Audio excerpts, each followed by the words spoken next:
ഈശോ മിശിഹായ്ക്ക് സ്തുതിയായിരിക്കട്ടെ. തോമായുടെ സിംഹാസനം. മാർ തോമാസ് ലീഹ മുതൽ മാർ റാഫേൽ തട്ടിൽ പിതാവ് വരെ ശ്ലൈഹിക പിന്തുടർച്ച. ഈശോ മിശിഹ, പിന്നെ പത്രോസ് ലീഹായിൽ നിന്ന് ഫ്രാൻസിസ് മാർപ്പാപ്പ വരെ ശ്ലൈഹിക കൗദാശിക പിന്തുടർച്ചയുള്ളതുപോലെ തോമാസ് ലീഹായിൽ നിന്ന് മാർ റാഫേൽ തട്ടിൽ പിതാവിലേക്ക് കൗദാശിക ശ്ലൈഹിക പിന്തുടർച്ചയുണ്ടോ? ഉണ്ടെങ്കിൽ നമുക്ക് അത് കണ്ടെത്താൻ കഴിയുമോ? എന്താണ് ആ ശ്ലൈഹിക ശൃംഖല? പുതിയ നിയമം ആരംഭിക്കുന്നത് ഈശോമിശിഹായുടെ പൂർവ്വപിതാക്കന്മാരുടെ പട്ടികയോടെയാണ്. ഈശോമിശിഹായുടെ വംശാവലി എന്ന് പറയും. മത്തായിയുടെ സുവിശേഷം 1-1 അധ്യായം 1 മുതൽ 17 വരെ വാക്യങ്ങൾ. മിക്കപ്പോഴും നാം അത് വായിക്കാതെ വിട്ടുകളയും. വൈരസ്യമാണ് ഒരു കാരണം. പിന്നെ പേരുകൾ അത്ര പരിചയമില്ല. ഈ തോമാസ് ലീഹായുടെ സിംഹാസനം അലങ്കരിച്ചവരുടെ ഈ പട്ടിക കേൾക്കുമ്പോഴും നമുക്ക് ഇതേ അനുഭവം അല്ലെങ്കിൽ ഇതേ വികാരമുണ്ടാകാം. എങ്കിലും തോമായുടെ സിംഹാസനത്തിൽ ഉപവിഷ്ടരായവർ ആരെന്നും നമ്മുടെ സഭയുടെ ചരിത്രം എന്തെന്നും ആഴത്തിൽ പഠിക്കാൻ താല്പര്യമുള്ളവർക്കായി ഈ വീഡിയോ സമർപ്പിക്കുന്നു. ക്രിസ്തു യേശു തന്നെ മൂലക്കല്ലായിരിക്കെ അപ്പസ്തോലന്മാരും പ്രവാചകന്മാരും എന്ന അടിസ്ഥാനത്തിന്മേൽ സഭ സ്ഥാപിക്കപ്പെട്ടു. എഫേസസ് ലേഖനം 2:20. ആ അപ്പസ്തോല ഗണത്തിന്റെ നേതാവായി ഒന്നാമനായി ആദ്യത്തെ മാർപ്പാപ്പിയായി പെത്രോസിനെ നിയമിച്ചു. മത്തായിയുടെ സുവിശേഷം 10:2, 16 മുതൽ 19 വരെ വാക്യങ്ങൾ.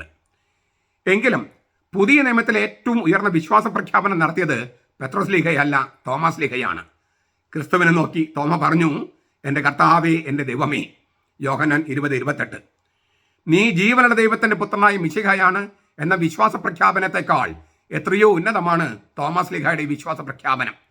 ബൈബിളിൽ തന്നെ കാണുന്ന ഏറ്റവും ഉയർന്ന വിശ്വാസ പ്രഖ്യാപനമാണ് തോമാസ് ലീഹ നടത്തിയത്. ക്രിസ്തുവർഷം 33 മാറൻ ഈശോ മിശിഹായുടെ തിരുവുത്ഥാനത്തിന് ശേഷം സ്ലീഹന്മാർ വിവിധ സ്ഥലങ്ങളിൽ സുവിശേഷം പ്രഘോഷിക്കുകയും സഭാ സമൂഹങ്ങൾക്ക് രൂപം കൊടുക്കുകയും ചെയ്തു. അവിടെയെല്ലാം മെത്രാന്മാരെ വാഴിച്ചുകൊണ്ട് ശ്ലൈഹിക പിന്തുടർച്ചയെന്ന കൗദാശിക പിന്തുടർച്ച ഉറപ്പാക്കി. ഈശോ മിശിഹായിൽ നിന്ന് സ്ലീഹന്മാരിൽ തുടരുന്ന പല ശ്ലൈഹിക പിന്തുടർച്ചകളുണ്ടായി. പെത്രോസ് മുതൽ ഫ്രാൻസിസ് മാർപ്പാപ്പ വരെ മറ്റ് സ്ലീഹന്മാരും അവരും പിന്തുടർച്ചകളുണ്ട്. ലത്തീൻ സഭയുടെ ശ്ലൈഹിക പിന്തുടർച്ച പെത്രോസിലെ കൈമാറി കിട്ടിയതുപോലെ പൗരത്വ സഭകളുടെ ശ്ലൈഹിക പിന്തുടർച്ച തോമാസ് ലീഹായുടെ കൈമാറി. ഇങ്ങനെയാണെങ്കിൽ പോലും അത് എല്ലാം ഒരൊറ്റ കത്തോലിക്ക സഭയിലെ വിവിധ വ്യക്തിഗത സഭകളാണ് എന്ന കാര്യം ഓർക്കുക. സുവിശേഷ പ്രഘോഷണവുമായി തോമാസ് ലീഹ പേർഷ്യയിലേക്ക് പോയി. അവിടെ സഭ സ്ഥാപിച്ച സ്ലീഹ ക്രിസ്തു വർഷം 42 വടക്കേ ഇന്ത്യയിലേക്ക് പോയി. അക്കാലത്ത് ഹെന്തോ എന്നാണ് ഇന്ത്യ അറിയപ്പെട്ടിരുന്നത്. ഹോദു എന്ന് എസ്തറിന്റെ പുസ്തകത്തിൽ എസ്തർ 1:1. ഗ്രീക്കിൽ ഇൻഡീക്കെ എന്നാണ്. ഹീബ്രുവിലാണ് ഹോദു. പഴയ ഉച്ചാരണം ഹോന്തു എന്നാണ്, ഹോന്തു. അതിൽ നിന്ന് പേർഷ്യൻ ഭാഷയിൽ ഹിന്ദുഷ്, പിന്നെ അത് ഹിന്ദുവായി. ഇൻഡസ് അഥവാ സിന്ധു നദിയുടെ തീരത്തുള്ളവർ എന്നാണ് ആക്ഷരികം. മതവുമായി ബന്ധപ്പെട്ട വാക്കല്ല, അത് സ്ഥലവുമായി ബന്ധപ്പെട്ടതാണ്. തോമാസ് ലീഹ പിന്നെ പാലസ്തീനിലേക്ക് തിരിച്ചുപോയി. ക്രിസ്തുവർഷം 49 യെറൂസലം സുഗനോദത്തിൽ പങ്കെടുത്ത തോമാസ് ലീഹ പിന്നെ തെക്കേ ഇന്ത്യയിലേക്ക് പോയി അവിടെ സഭ സ്ഥാപിച്ചു. അത് ക്രിസ്തുവർഷം 52 ഇത് 20 സംവത്സരങ്ങൾ നീണ്ടുന്ന പ്രേക്ഷിത ദൗത്യം 72 മൈലാപ്പൂരിലെ രക്തസാക്ഷിത്വത്തോടെ സമാപിച്ചു. ഇസ്രായേൽ മ്യൂസിയം എന്ന് പറഞ്ഞുള്ള ഒരു മ്യൂസിയമുണ്ട് ഇസ്രായേലിൽ, ഇപ്പോഴത്തെ ഇസ്രായേലിൽ. അവിടെ സൂക്ഷിച്ചിരിക്കുന്ന രേഖയിൽ the juice of India, the story of 3 communities എന്ന രചനയിൽ ഇങ്ങനെ കാണുന്നു.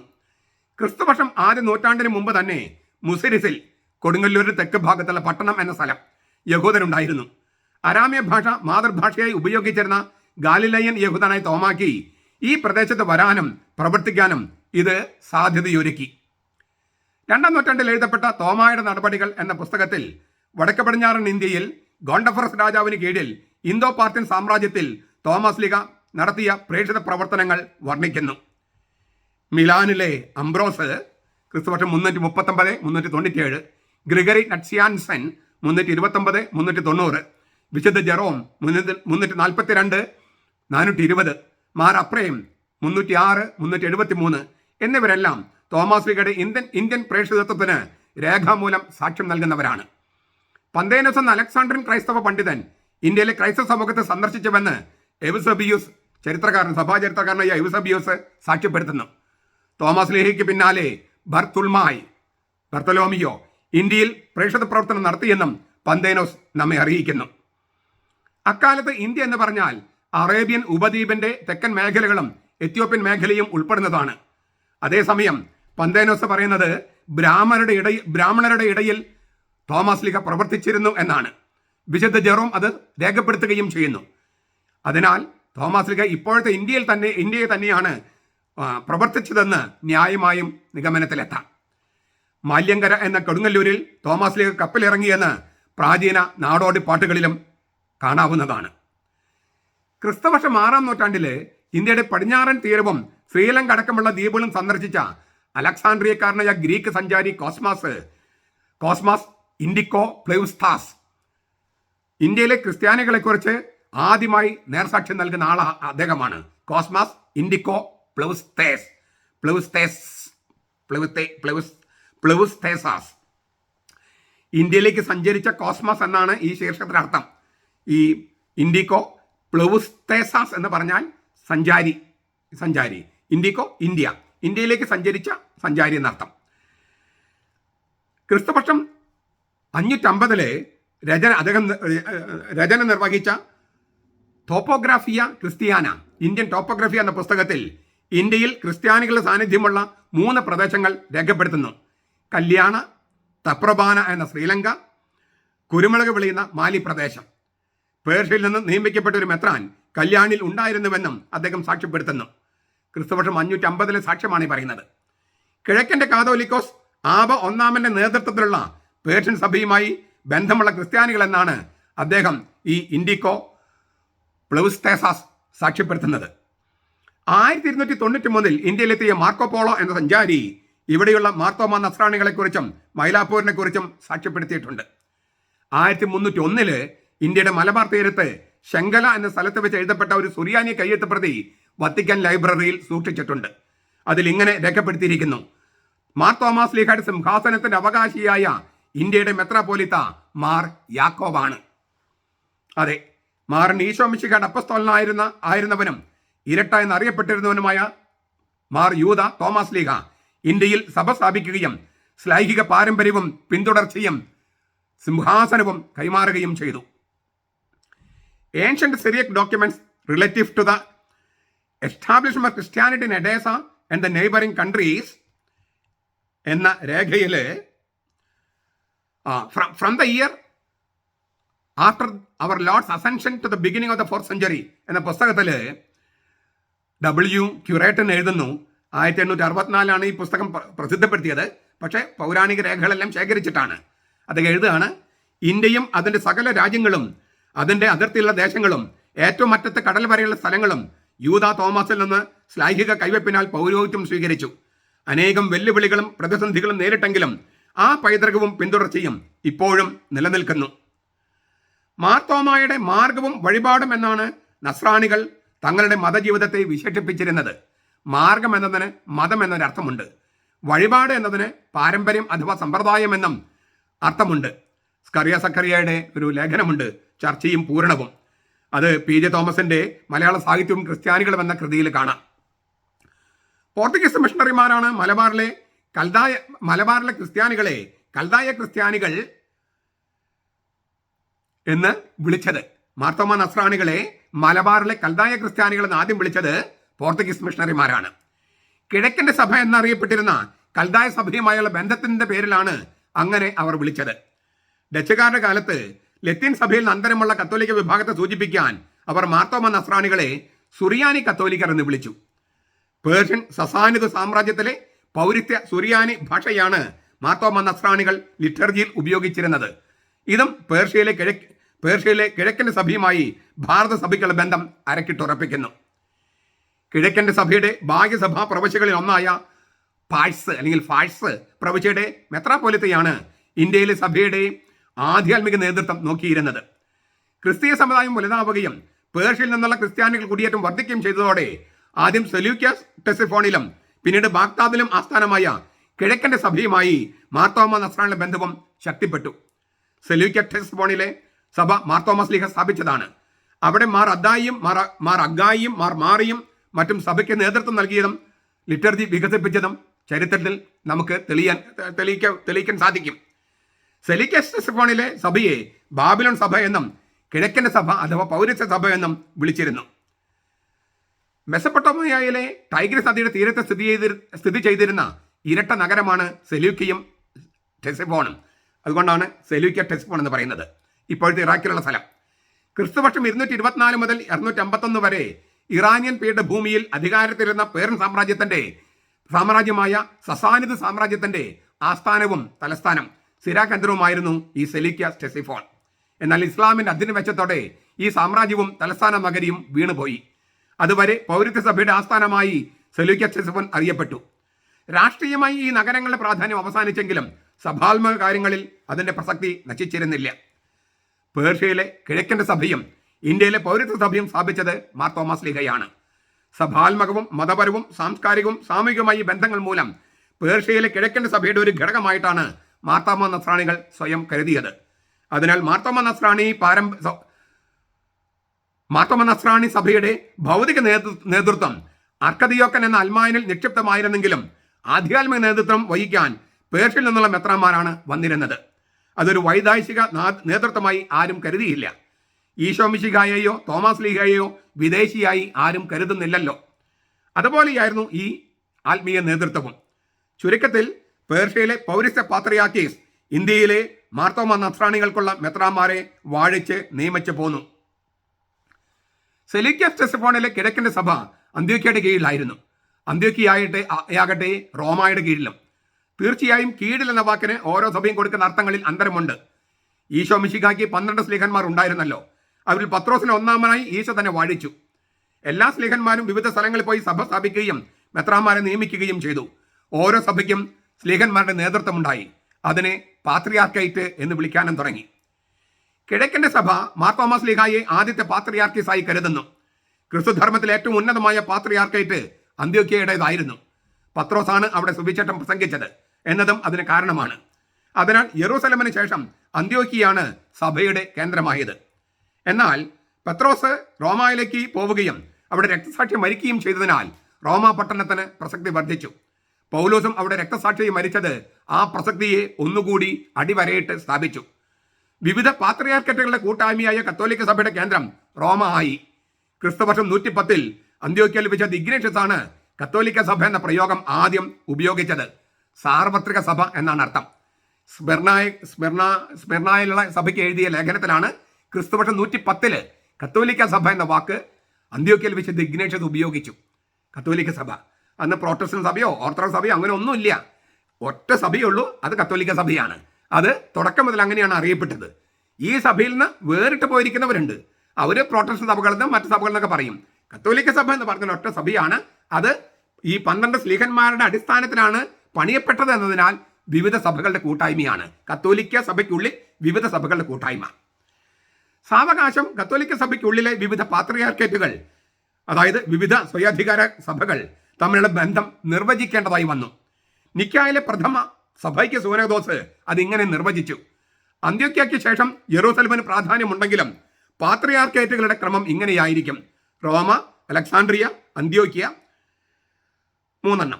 451 കാൽസൺ സൂനോദോസ് കോൺസ്റ്റാന്റിനോപ്പിളിനെ ഉൾപ്പെടുത്തിക്കൊണ്ട് ഇതിനെ പാത്രിയാർക്കേറ്റാക്കി മാറ്റി. റോമ, അലക്സാണ്ട്രിയ, അന്ത്യോക്യ, യെറൂസലേം, കോൺസ്റ്റാന്റിനോപ്പിൾ. സത്യവിശ്വാസം സംരക്ഷിക്കാൻ ചുമതലയുണ്ട് എന്ന കാരണത്താൽ റോമാക്ക് അല്പം പ്രാധാന്യം കൂടുതലുണ്ടായിരുന്നു. എങ്കിലും ഭരണാധികാരത്തിന്റെ കാര്യത്തിൽ അങ്ങനെയൊന്ന് ഉണ്ടെന്ന് കരുതപ്പെട്ടിരുന്നില്ല. റോമ പാത്രിയാർക്കീസിന്റെ മാർപ്പാപ്പയുടെ പരമാധികാരം നിർവചിക്കപ്പെട്ടത് 1302 ബോനിഫസ് 8 മാർപ്പാപ്പയാണ് അത് ചെയ്തത്.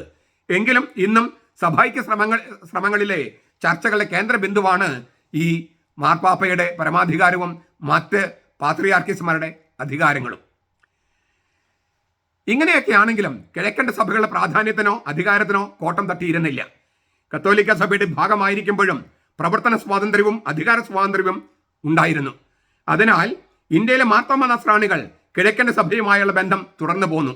ഈ ബന്ധം ബലമായി അറുത്തുമാറ്റിയത് 16ാം ശതകത്തിൽ പാശ്ചാത്യ മിഷണറിമാർ വന്നപ്പോൾ മാത്രമാണ്. തോമായുടെ സിംഹാസനം അലങ്കരിച്ചിരുന്ന പാത്രിയാർക്കീസുമാരുടെ പേരുകൾ കണക്കാക്കുമ്പോൾ ഈ പറഞ്ഞ ചരിത്രം, നമ്മൾ ചരിത്രം വളരെ സംക്ഷിപ്തമായിട്ട് പറഞ്ഞു, ഈ ചരിത്രം നമ്മൾ മനസ്സിൽ സൂക്ഷിക്കണം. മാത്രമല്ല വളരെ പ്രാചീനമായ കാര്യങ്ങളാണ് നാം ചർച്ച ചെയ്യുന്നത് എന്നതിനാൽ പലതിനും തെളിവുകൾ ലഭിച്ചു വരുന്നതേയുള്ളൂ. പുരാവസ്തു ഗവേഷണങ്ങളും മറ്റും ഇനിയും പരിശോധിക്കേണ്ടതുണ്ട്. കൽദായ സഭയുടെ പിന്തുടർച്ച, സെലൂക്യസ് സഭയുടെ പിന്തുടർച്ച, ഉദയംപേരൂർ സുഗുണദോസിന് മുമ്പുള്ള മെത്രാപ്പോലിത്തമാരുടെ പട്ടിക, apostolic succession in zero Malabar church, a study about the apostolic succession of bishops from Mar Thomas Liga to Mar George Alanjeri, major arch bishop zero Malabar church എന്ന പേരിൽ ചാക്കോ മാപ്പിള 2018 ഒരു പഠനം. ഇങ്ങനെ പല പഠനങ്ങളെല്ലാം നമുക്ക് സോഷ്യൽ മീഡിയയിൽ അവൈലബിൾ ആണ്.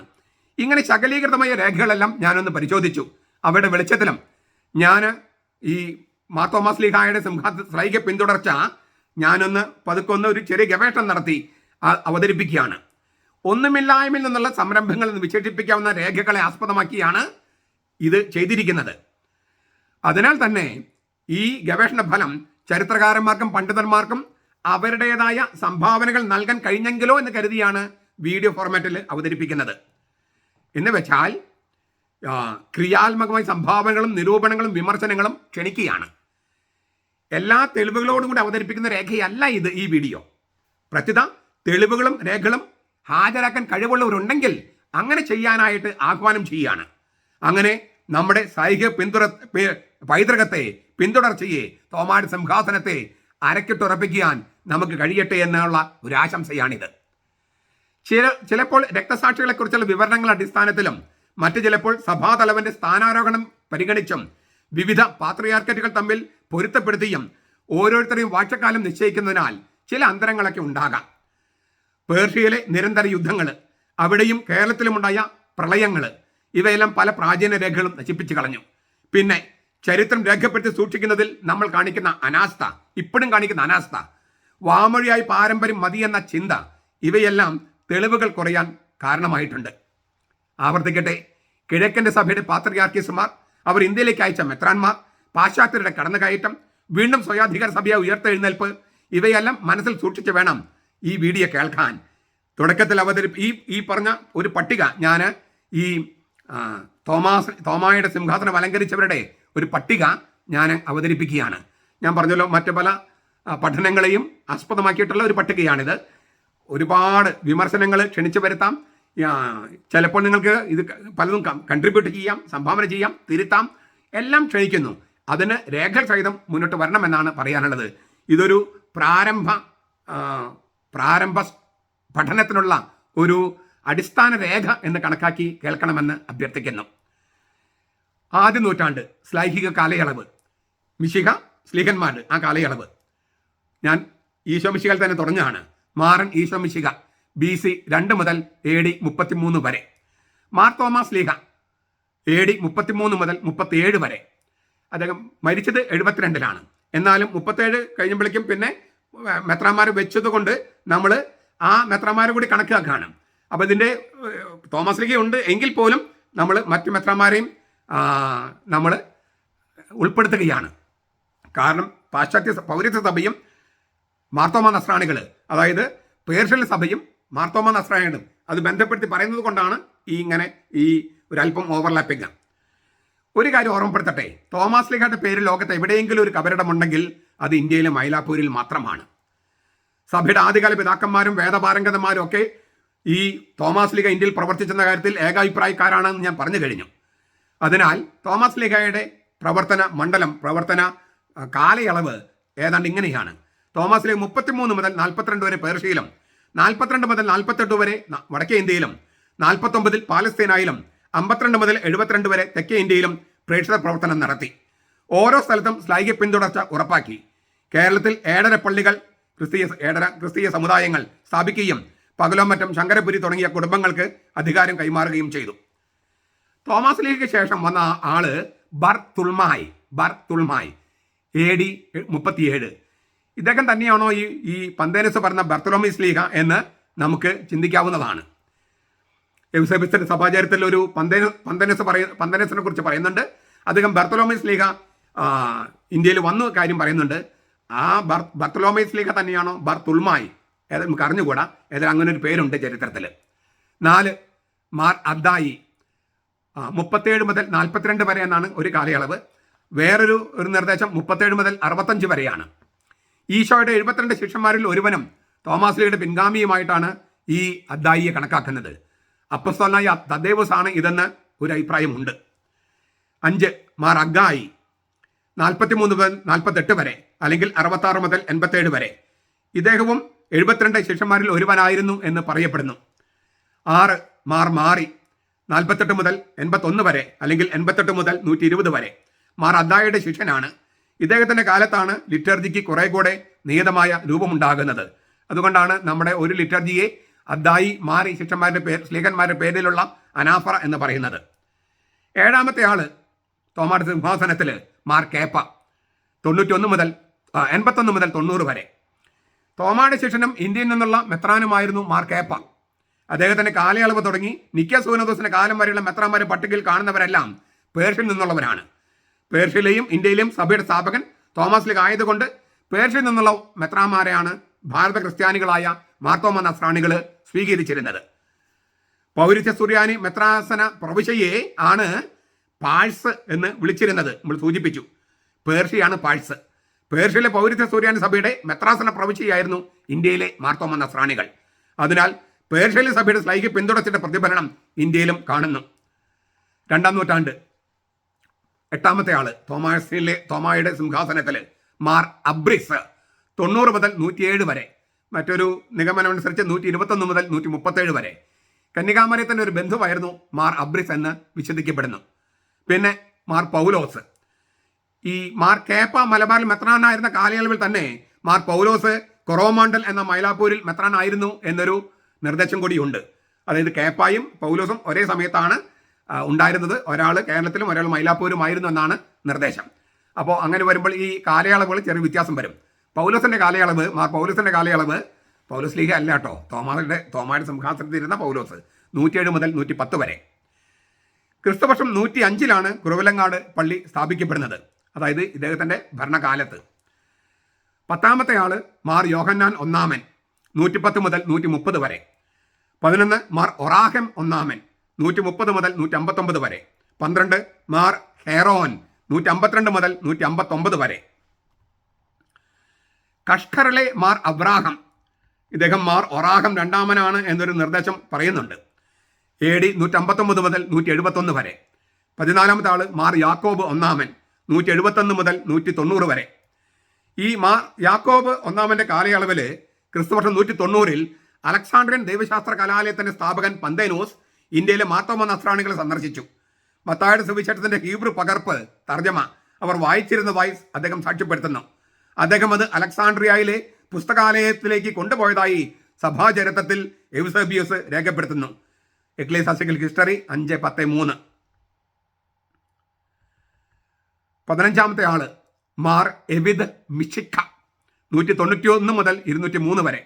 16 മാർ അഹ അഥവാ മാർ അഖുദബോയി 203 മുതൽ 220 വരെ. 17 മാർ യക്കോവ. ഇദ്ദേഹത്തിന്റെ കാലയളവിൽ ക്രിസ്തുവർഷം 230 എഴുതപ്പെട്ട സുറിയാനി രേഖകളിൽ ഇങ്ങനെ രേഖപ്പെടുത്തിയിരിക്കുന്നു: തോമാസ് ലീഹായിൽ നിന്ന് നേരിട്ട് തിരുപ്പട്ടം സ്വീകരിച്ചവരാണ് ഇന്ത്യയിൽ ഉണ്ടായിരുന്നത്. 18-ാമത്തെ ആള് മാർ തോമ രണ്ടാമൻ 240 മുതൽ 255 വരെ. 19 മാർ ഷഹിയൂപ്പ 255 മുതൽ 295 വരെ.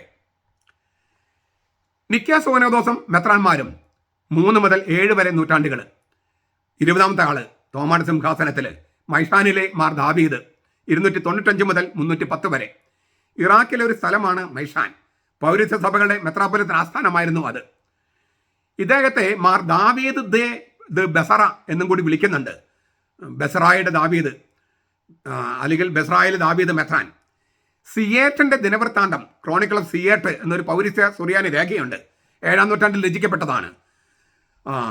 ആ രേഖയിൽ പറയുന്നത് 250-നും 30-നും ഇടയിൽ ബസ്രായിലെ ദാവീദ് മെത്രാൻ മൈഷാനിലെ ദാവീദ് എന്ന് പറയുന്ന ആള് മലബാറിൽ വന്നിരുന്നു അല്ലെങ്കിൽ പോയിരുന്നു.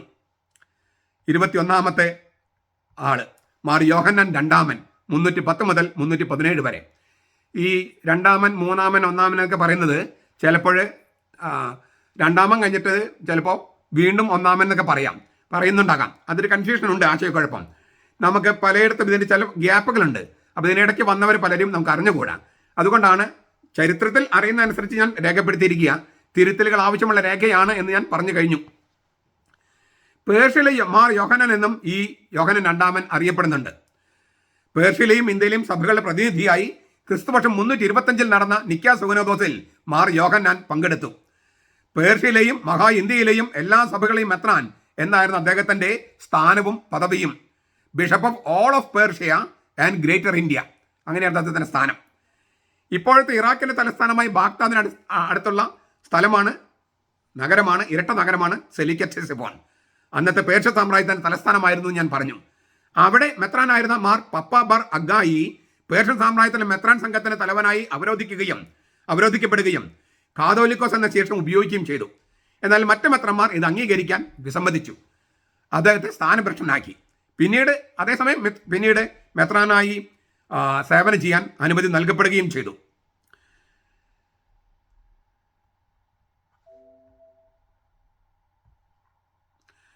സൂചിപ്പിച്ചതുപോലെ പേർഷ്യയിലെയും ഭാരതത്തിലെയും സഭകൾ മാർ തോമസ് ലീഹ സ്ഥാപിച്ചതിനാലും ഒരേ സ്ലീഹയിൽ നിന്ന് ഉത്ഭവിച്ചതിനാലും റോമാ സാമ്രാജ്യത്തിലെ മറ്റ് ക്രിസ്തീയ കേന്ദ്രങ്ങളെക്കാൾ സമീപത്തായിരുന്നതിനാലും പേർഷ്യയിൽ നിന്നുള്ള മെത്രാന്മാരാണ് നസ്രാണികളെയും ആത്മീയ കാര്യങ്ങൾ നോക്കിയിരുന്നത്.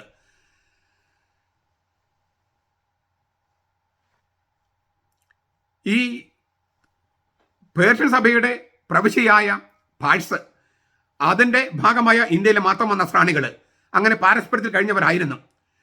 തങ്ങളുടെ സഭയുടെ മേൽ ബാബിലോണിലെ സെലൂക്യ ടെസിഫോണിന്റെ അധികാരം അംഗീകരിക്കാൻ ക്രിസ്തുവർഷം 8-ാം ശതകം വരെ പേർഷ്യൻ സഭയും മാർത്തോമ നസ്രാണികളും വിസമ്മതിച്ചിരുന്നു. പാഴ്സിലെയും ഇന്ത്യയിലെയും സഭകൾ തോമസ് ലീഹ സ്ഥാപിച്ചതാണെന്നും ബാബിലോണിലെ സഭ തോമസ് ലീഹ ശിഷ്യനായ മാറി സ്ഥാപിച്ചതാണെന്നും അതിനാൽ ഒരു സുപ്പീരിയോറിറ്റി മൂപ്പിളമ തർക്കം ഉണ്ടായിരുന്നു. അതുകൊണ്ടാണ് ഇങ്ങനെ ഒരു വിസമ്മതം ഉണ്ടായത്. ഞാനിത് സൂചിപ്പിക്കുന്നത് ഈ തോമായുടെ സിംഹാസനം അലങ്കരിച്ചൊരു പേരുകൾ പറയുമ്പോൾ ചിലപ്പോൾ ചില വൈരുദ്ധ്യങ്ങൾ തോന്നാം. അതുകൊണ്ടാണ് ഞാൻ അന്നത്തെ ചരിത്ര സംഗതികൾ കൂടി സൂചിപ്പിച്ച് പോകുന്നത്. 22ാമത്തെ പാത്രിയാർക്കിസ് അല്ലെങ്കിൽ തോമായുടെ സിംഹാസനം അലങ്കരിച്ച ആള് മാർ പപ്പ ബർ ഗഗായി 317 മുതൽ 329 വരെ. 23 മാർ ഷീമോൻ ബർ സബായേയി 329 മുതൽ 341 വരെ. 24 മാർ ഷഹദോസ്ത് എന്നും പറയുന്നുണ്ട് അദ്ദേഹത്തിന്റെ പേര്, 341 മുതൽ 345 വരെ. 25 മാർ ബർ ബഷ്മിൻ 345 മുതൽ 350 വരെ. 26 മാർ തുമാർസ 350 മുതൽ 354 വരെ. 27 ഇന്ത്യക്കാരനായ തെയോഫിലോസ് 354 മുതൽ 364 വരെ. മാലദ്വീപിൽ നിന്നുള്ള ആളാണ് ഈ ഇന്ത്യക്കാരനായ തെയോഫിലസ് എന്നാണ് അറിയപ്പെടുന്നത്. ഇന്ത്യയിൽ നിന്നുള്ള ഒരു മെത്രാനാണ്. 28ാമത്തെ ആള് മാർ ഖയൂമ 364 മുതൽ 399 വരെ. 29 കഷ്കറിലെ മാർ ഇസഹാക്ക്. സെലൂക്യസ് ടെസിഫോണിലെ മെത്രാനായിരുന്നു ഇദ്ദേഹം. പൗരസ്ത്യ സുറിയാനി സഭയുടെ കാതോലിക്കോസ് അദ്ദേഹം തെരഞ്ഞെടുക്കപ്പെട്ടു. പൗരസ്ത്യ സുറിയാനി ലിറ്റർജിയിൽ സവിശേഷമായി അദ്ദായി മാറിസ് ലീഗന്മാരുടെ പേരുള്ള ലിറ്റർജിയിൽ ഏകീകൃത രൂപം കൊണ്ടുവരാനുള്ള തീരുമാനമെടുത്തത് ഈ കഷ്കറിലെ മാർ ഇസഹാക്ക് എന്ന് പറഞ്ഞ മെത്രാനാണ്. അദ്ദേഹം തന്നെയാണ് ഇന്ത്യയിലെയും ആധ്യാത്മിക കാര്യങ്ങൾക്ക് നേതൃത്വം നൽകിയത്. അദ്ദേഹം മറ്റാരെയെങ്കിലും ഇന്ത്യയിലേക്ക് മെത്രാനായി അയച്ചിരുന്നു എന്ന കാര്യം നമുക്കറിയില്ല. 30 മാർ ഖോമായി 410 മുതൽ 415 വരെ. നിസിബിസിലെ ക്രൈസ്തവ കലാലയത്തിൽ വെച്ച് റോമാലേഖനം ഗ്രീക്കിൽ നിന്ന് സുറിയാനിലേക്ക് തർജ്ജമ ചെയ്തത് ഇന്ത്യക്കാരനായ ദാനിയൽ എന്ന പുരോഹിതനും മാർ ഖോമായും ചേർന്നാണ് എന്ന് രേഖപ്പെടുത്തിയ തെളിവുണ്ട്. 5-ാം നൂറ്റാണ്ടിൽ പേർഷ്യയിൽ ജീവിച്ചിരുന്ന ബൈബിൾ പണ്ഡിതനായ ഈശോദാദാണ് ഈ സാക്ഷ്യം നമുക്ക് നൽകുന്നത്.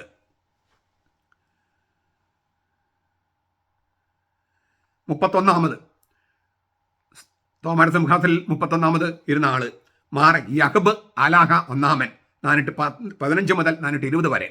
32 മാർ മാന 420. 33 മാർ ഖറബുക്സ് 420-21 കാലയളവിൽ. 34 മാർ ദദീഷു 421 424.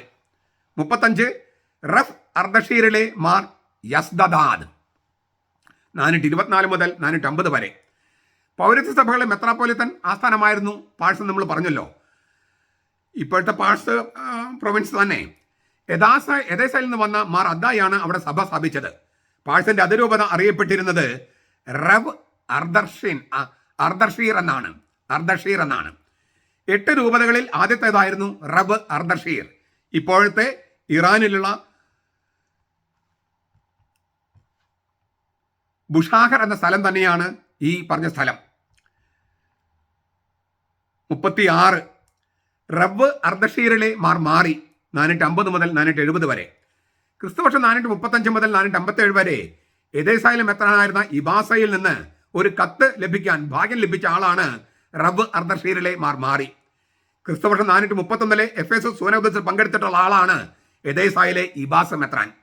ക്രിസ്തുവർഷം 400 മുതൽ 425 വരെ മെസപ്പൊട്ടോമിയയിലെ ഉള്ള അമീദായിലെ, ഇപ്പോഴത്തെ തുർക്കി മെത്രാനായിരുന്ന അമീദായിലെ അക്കാച്ചീസ് എഴുതിയ ലേഖനത്തിന് വ്യാഖ്യാനം ചമച്ചത് ഈ മാറിയാണ്.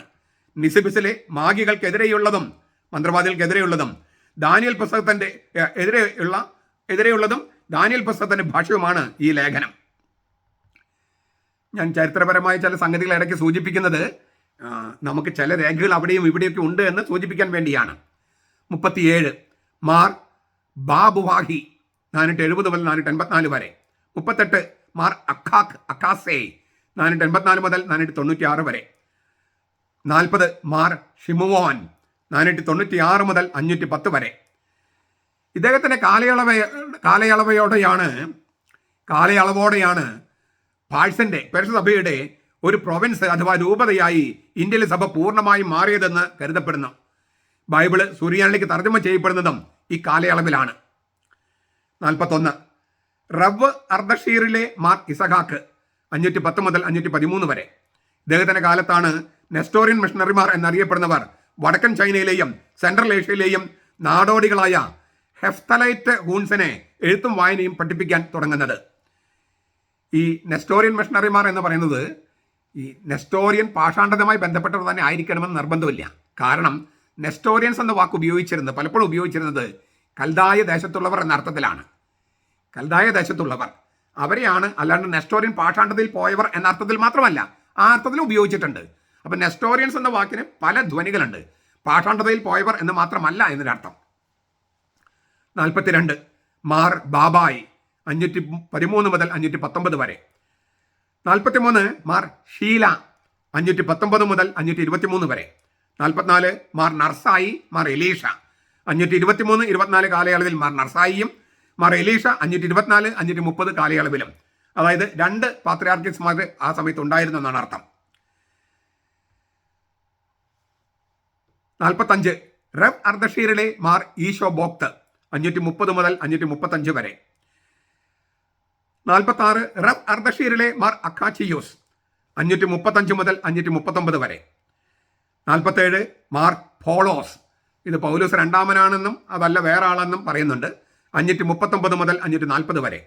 48 റബ് അർദഷീറിലെ മാർ മാന രണ്ടാമനെന്ന് ചിലർ പറയുന്നു, 540 മുതൽ 545 വരെ. ഇന്ത്യയിലെ വൈദികരുടെ ഉപയോഗത്തിനായി ഗ്രീക്കിൽ നിന്നും പാലവി ഭാഷയിൽ നിന്നും സുറിയാനിലേക്ക് തർജ്ജമ ചെയ്യപ്പെട്ട പ്രാർത്ഥനാ പുസ്തകങ്ങൾ അയച്ചു തന്നത് റബ് അർദഷീറിലെ മെത്രാപ്പൊലിത്തയായിരുന്ന മാർ മാനയാണ്. ഈ കാലയളവിലാണ് മൊപ്സിസായിലെ തേദോറിന്റെയും നെസ്റ്റോറിസിന്റെയും അനാഫറകൾ ഗ്രീക്കിൽ നിന്ന് സുറിയാനിയിലേക്ക് തർജ്ജമ ചെയ്യപ്പെട്ടത്. ഇക്കാര്യങ്ങൾ സീർത്തിന്റെ നളാഗമം ദ ക്രോണിക്കിൾ ഓഫ് സിയേർത്ത് എന്ന രേഖ സാക്ഷ്യപ്പെടുത്തുന്നു. 49 മഹാനായ മാർ ആബ ഒന്നാമൻ the great, Mar Aba first the great 545 മുതൽ 552 വരെ. 50 മാർ യോസിഫ് ഒന്നാമൻ 552 മുതൽ 60 വരെ. 51 മാർ ഖസ്കിയിൽ 560 മുതൽ 567 വരെ. 52 മാർ ക്ലൗദിയൻ മെത്രാപ്പോലിത്ത 567 മുതൽ 581 വരെ. യോസഫിന്റെ സൂനോദോസ് എന്നറിയപ്പെടുന്ന ഒരു സൂനോദോസ് ക്രിസ്തുവർഷം 554 നടത്തിയിരുന്നു. അതിൽ പങ്കെടുത്ത് ഒപ്പുചാർത്തിയതിൽ ഒരാളാണ് ക്ലൗദിയൻ മെത്രാപ്പോലിത്ത. മെസപ്പൊട്ടോമിയയിലെ സെലൂക്യ ടെസിഫോണിന്റെ പാത്രിയാർക്കീസായിരുന്ന യോസഫാണ് ഈ സൂനോദോസ് വിളിച്ചു കൂട്ടിയത്. സുറിയാനി ഭാഷയിലാണ് ഈ സൂനോദോസിന്റെ നടപടികളെല്ലാം രേഖപ്പെടുത്തിയിരിക്കുന്നത്, തീരുമാനങ്ങളും. ഈ കാലയളവിലാണ് ഇന്ത്യയിൽ നിന്നുള്ള തീർത്ഥാടകരിലെ 30-40 സന്യാസിമാർ ചേർന്ന് ഇപ്പോഴത്തെ UAE യുണൈറ്റഡ് അറബ് എമിറേറ്റ്സിൽ അവിടെയുള്ള സിർ ബാനി യാസ് ദ്വീപിൽ ഒരു ആശ്രമം പണിയാൻ ആരംഭിക്കുന്നത്. ക്രിസ്തുവർഷം 600 അത് പൂർത്തിയാവുകയും ചെയ്തു. UAE ഒരു ആശ്രമം മാർത്തോമാ നസ്രാണികൾ പണിതു. 600 പൂർത്തിയായി. പേർഷ്യയിൽ നിന്ന് ഇന്ത്യയിലേക്ക് യാത്ര തിരിക്കുന്നവർ ഈ ആശ്രമം സന്ദർശിക്കുന്നത് പതിവായിരുന്നു. ക്രിസ്തുവർഷം 750 വരെയെങ്കിലും അത് അവിടെ ഉണ്ടായിരുന്നു. പിന്നീടാണ് ഇസ്ലാം അത് നശിപ്പിച്ചത്. എങ്കിലും 1992 ഇതിന്റെ അവശിഷ്ടങ്ങൾ കണ്ടെടുക്കുകയുണ്ടായി. ഇന്ത്യയിലും ഇറാഖിലും ബഹ്റൈനിലും ഉപയോഗിച്ചിരുന്ന തരത്തിലുള്ള പാത്രങ്ങളുടെ അവശിഷ്ടങ്ങളും പേർഷ്യൻ കുരിശും ഇവിടെ നിന്ന് കണ്ടെടുക്കപ്പെട്ടു 1992 ഈ അടുത്ത കാലത്ത്. തോമായുടെ സിംഹാസനത്തിൽ 53-ാമതായിട്ട് ഇരുന്നത് മാർ ഈശോയാവ് ഒന്നാമൻ 581 മുതൽ 595 വരെ. 54 മാർ സ്വരേഷു ഒന്നാമൻ കർമ്മഖായ 595 604. 55 മാർ ഗ്രെഗോർ പർത്തായ 605 മുതൽ 608 വരെ. 56 മാർ ഈശോയാവ് രണ്ടാമൻ 608 മുതൽ 628 വരെ. 57 മാർ യാക്കോബ് രണ്ടാമൻ AD 628 മുതൽ 640 വരെ. 58 മാർ ഇമ്മേഹ് 640 മുതൽ 644 വരെ. 59 മാർ ഈശോയാവ് മൂന്നാമൻ 644 മുതൽ 647 വരെ. കിഴക്കൻ്റെ കാതോലിക്കോസ് എന്നാണ് ഇദ്ദേഹം അറിയപ്പെട്ടിരുന്നത്, ഈ ഈശോയാവ് മൂന്നാമൻ. കത്തോലിക്ക സഭയുടെ ഇന്ത്യ മെത്രാസന പ്രവിശ്യയായി മാർത്തോമാ നസ്രാണികളെ സംഘടിപ്പിച്ചത് ഇദ്ദേഹമാണ്. 7-ാം ശതകത്തിൽ ഇന്ത്യയിലെ മാർത്തോമാ നസ്രാണികൾ റവ് അൽദഷീറിലെ മെത്രാപ്പൊലിത്ത തമ്മിലുള്ള ബന്ധത്തിൽ വിള്ളലുണ്ടായി. ഇന്ത്യയിലെ മാർത്തോമാ നസ്രാണികളും റവ് അർദഷാർ എന്ന് പറഞ്ഞില്ലേ, നമ്മൾ നേരത്തെ പറഞ്ഞ സ്ഥലമാണ്, അവിടെ നിന്നുള്ള മെത്രാന്മാരായിരുന്നു. അപ്പോൾ ചെറിയൊരു വിള്ളലുണ്ടായി. പൗരിച്ച കാതോലിക്കോസ് ഈശോയാവ് മൂന്നാമനും റവ് അർദഷാറിലെ ഷിമിയോനും തമ്മിൽ ഉടലെടുത്ത കലഹത്തിന്റെ കാരണങ്ങളിലൊന്ന് ഇതായിരുന്നു. അതുകൊണ്ടാണ് ഈ മാർത്തോമാ നസ്രാണികളെ ഒരു ഇന്ത്യൻ മെത്രാസന പ്രവിശ്യയായിട്ട് മാറി സ്ഥാപിച്ചത് ആര്? ഈ ഈശോയാവ് മൂന്നാമൻ. അതേസമയം പിന്നെയും ഈ റവ് അർദഷേറിലെ മെത്രാൻ വീണ്ടും സ്ഥാനത്ത് വരുന്നുണ്ട്. അപ്പോൾ ഈ പിണക്കം കുറച്ച് നാളത്തേക്ക് ഉണ്ടായുള്ളൂ എന്നർത്ഥം. അതാണ് 60-ാമത് വരുന്ന അങ്ങനെയാണ് റവ് അർദഷീറിലെ മാർ ഷിമുവോൻ 647 മുതൽ 655 വരെ. ഇന്ത്യയിലെ സഭയുടെ ചുമതലയുണ്ടായിരുന്ന മാർ ഷെമുവാന് പാത്രിയാർക്കീസ് ആയിരുന്ന അഡിയബാനയിലെ ഈശോയാവ് മൂന്നാമൻ 2 കത്തുകൾ എഴുതി 650-നും 660-നും ഇടയിൽ. ഇസ്ലാമിന്റെ ഭീഷണിക്ക് വഴങ്ങി ബേത്ത് മട്സോനായയിലെ ഇപ്പോഴത്തെ ഒമാൻ ചില ക്രിസ്ത്യാനികൾ ഇസ്ലാമിലേക്ക് മതപരിവർത്തനം ചെയ്യുന്നുവെന്ന പരാതി ലഭിച്ചു. അതാണ് കത്തിൻ്റെ ഉള്ളടക്കം. അതിന് വേണ്ട നടപടികൾ എടുക്കണമെന്നാണ് ഈശോയാവ് മൂന്നാമൻ ഈ റവ് അർദഷീറിലെ മാർ ഷിമോന് എഴുതിയ കത്തിനകത്തുള്ളത്. അപ്പോൾ അവിടെ നമുക്ക് ഒരു ചെറിയൊരു ആശയക്കുഴപ്പമുണ്ട്. ഇന്ത്യയുടെ ചുമതല ഉണ്ടായിരുന്നത് ഇതിൽ ആരാണ് എന്നുള്ളൊരു ആശയക്കുഴപ്പമൊക്കെ ഉണ്ടാകാം. എങ്കിലും നമ്മൾ 7-ാം നൂറ്റാണ്ടിലെ കാര്യങ്ങളാണ് പറയണതെന്ന് ഓർക്കുക. അപ്പോൾ ചെറിയൊരു മാർജിൻ ഇട്ടിട്ട് വേണം നമ്മൾ വിമർശിക്കാൻ. ഇനി സെലീക്കറ്റെസിഫോൺ പാത്രിയാർക്കീസിന്റെ കീഴിൽ 7-8 നൂറ്റാണ്ടുകളിലെ കാര്യം പറയണേ. പാത്രിയാർക്കീസായ ഈശോയാവ് മൂന്നാമനും നമ്മൾ സൂചിപ്പിച്ച ആള് 649 659 പാഴ്സ പ്രവിശ്യയിലെ മാർ ഷെമുവാനും തമ്മിൽ അഭിപ്രായ വ്യത്യാസം ഉടലെടുത്തു നമ്മൾ കണ്ടു കഴിഞ്ഞു. അതേ തുടർന്ന് മാർ ഷെമുവാൻ സ്ഥാനഭ്രഷ്ടനാക്കപ്പെട്ടു. ക്രിസ്തുവർഷം 655 അത്. ഇന്ത്യക്കും കല്യാണം ഇന്ത്യ എന്ന് ഉദ്ദേശിക്കുന്നത് കല്യാൺ രൂപതയാണ്. അന്നത്തെ ഇപ്പോൾ കല്യാൺ രൂപത കല്യാണ പ്രദേശം. ശ്രീലങ്കയ്ക്ക് മാത്രമായി ഒരു മെത്രാനെ വാഴിക്കാൻ മാർ ഷെമുവൻ വിസമ്മതിച്ചുകൊണ്ടാണ് അദ്ദേഹത്തെ സ്ഥാനഭ്രഷ്ടനാക്കിയത്. പാത്രിയാർക്കീസായ ഈശോയാവ് മൂന്നാമൻ പാഴ്സ രൂപതയിൽ നിന്നും ഇന്ത്യയിലെ കത്തോലിക്ക സഭയെ വേർപ്പെടുത്തുകയും ഇന്ത്യക്ക് മാത്രമായി മെത്രാപ്പൊലിത്തയെ നിയമിക്കുകയും ചെയ്തു. ആ പുതിയ മെത്രാപ്പൊലിത്തൻ സ്ഥാനത്തിന് ശീർഷകം ഇങ്ങനെയായിരുന്നു: ഇന്ത്യ മുഴുവൻ്റെയും കവാടവും മെത്രാപ്പൊലിത്തയും. ഇതാണ് ഇപ്പോൾ നമ്മൾ ഉപയോഗിക്കുന്ന ഒരു പ്രധാനപ്പെട്ട ടൈറ്റിൽ. ഇന്ത്യ മുഴുവൻ്റെയും കവാടവും മെത്രാപ്പൊലിത്തയുമാണ് ഈ തോമായുടെ സിംഹാസനത്തിൽ ആരൂഢനാകുന്ന മേജർ ആർച്ച് ബിഷപ്പ് അല്ലെങ്കിൽ പാത്രിയാർക്കീസ്. 61-ാമത് തോമായുടെ സിംഹാസനത്തിൽ ഇരുന്ന 61-ാമത്തെ ആള് പാത്രിയാർക്കീസ് ഈശോയാബ് മൂന്നാമൻ ഒരു മെത്രാപ്പൊലിത്ത ഇന്ത്യയിലേക്ക് അയച്ചു. ദൗർഭാഗ്യവശാൽ നമുക്ക് അദ്ദേഹത്തിൻ്റെ പേരറിയില്ല. 655 മുതലാണ് അദ്ദേഹം ഭരണം നടത്തിയത് എന്ന് വരെ നമുക്ക് അറിഞ്ഞുകൂടാ. അതിനിടയ്ക്ക് ഒരു ചെറിയ ഗ്യാപ്പുണ്ട്, കൃത്യമായിട്ട് അറിഞ്ഞുകൂടാ. അതുകൊണ്ട് 62-ാമതായിട്ട് നമ്മൾ കണക്കാക്കുന്നത് ഗീവർഗീസ് ഒന്നാമനെയാണ്, 681 മുതൽ 684 വരെ. ഇതിനുശേഷം നമുക്ക് 2 ഗീവർഗീസുമാരുണ്ടായി, വർക്കി വിധേയത്തിലും ഗീവർഗീസ് ആലഞ്ചേരിയും. അവരെയൊക്കെ ഗീവർഗീസ് രണ്ടാമൻ, ഗീവർഗീസ് മൂന്നാമൻ എന്നൊക്കെയാണ് ശരിക്കും വിളിക്കേണ്ടത്. ഈ നമ്മുടെ പാരമ്പര്യം അനുസരിച്ച്. പോട്ടെ.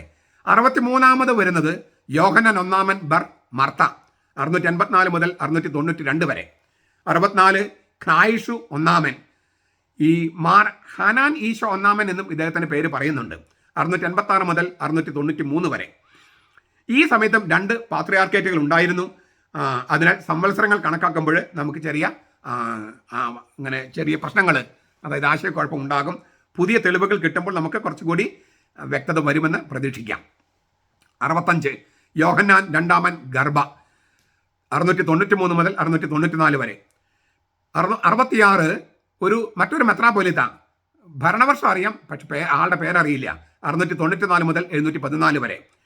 67 സ്ലീവ സ്ഖ 714 മുതൽ 728 വരെ.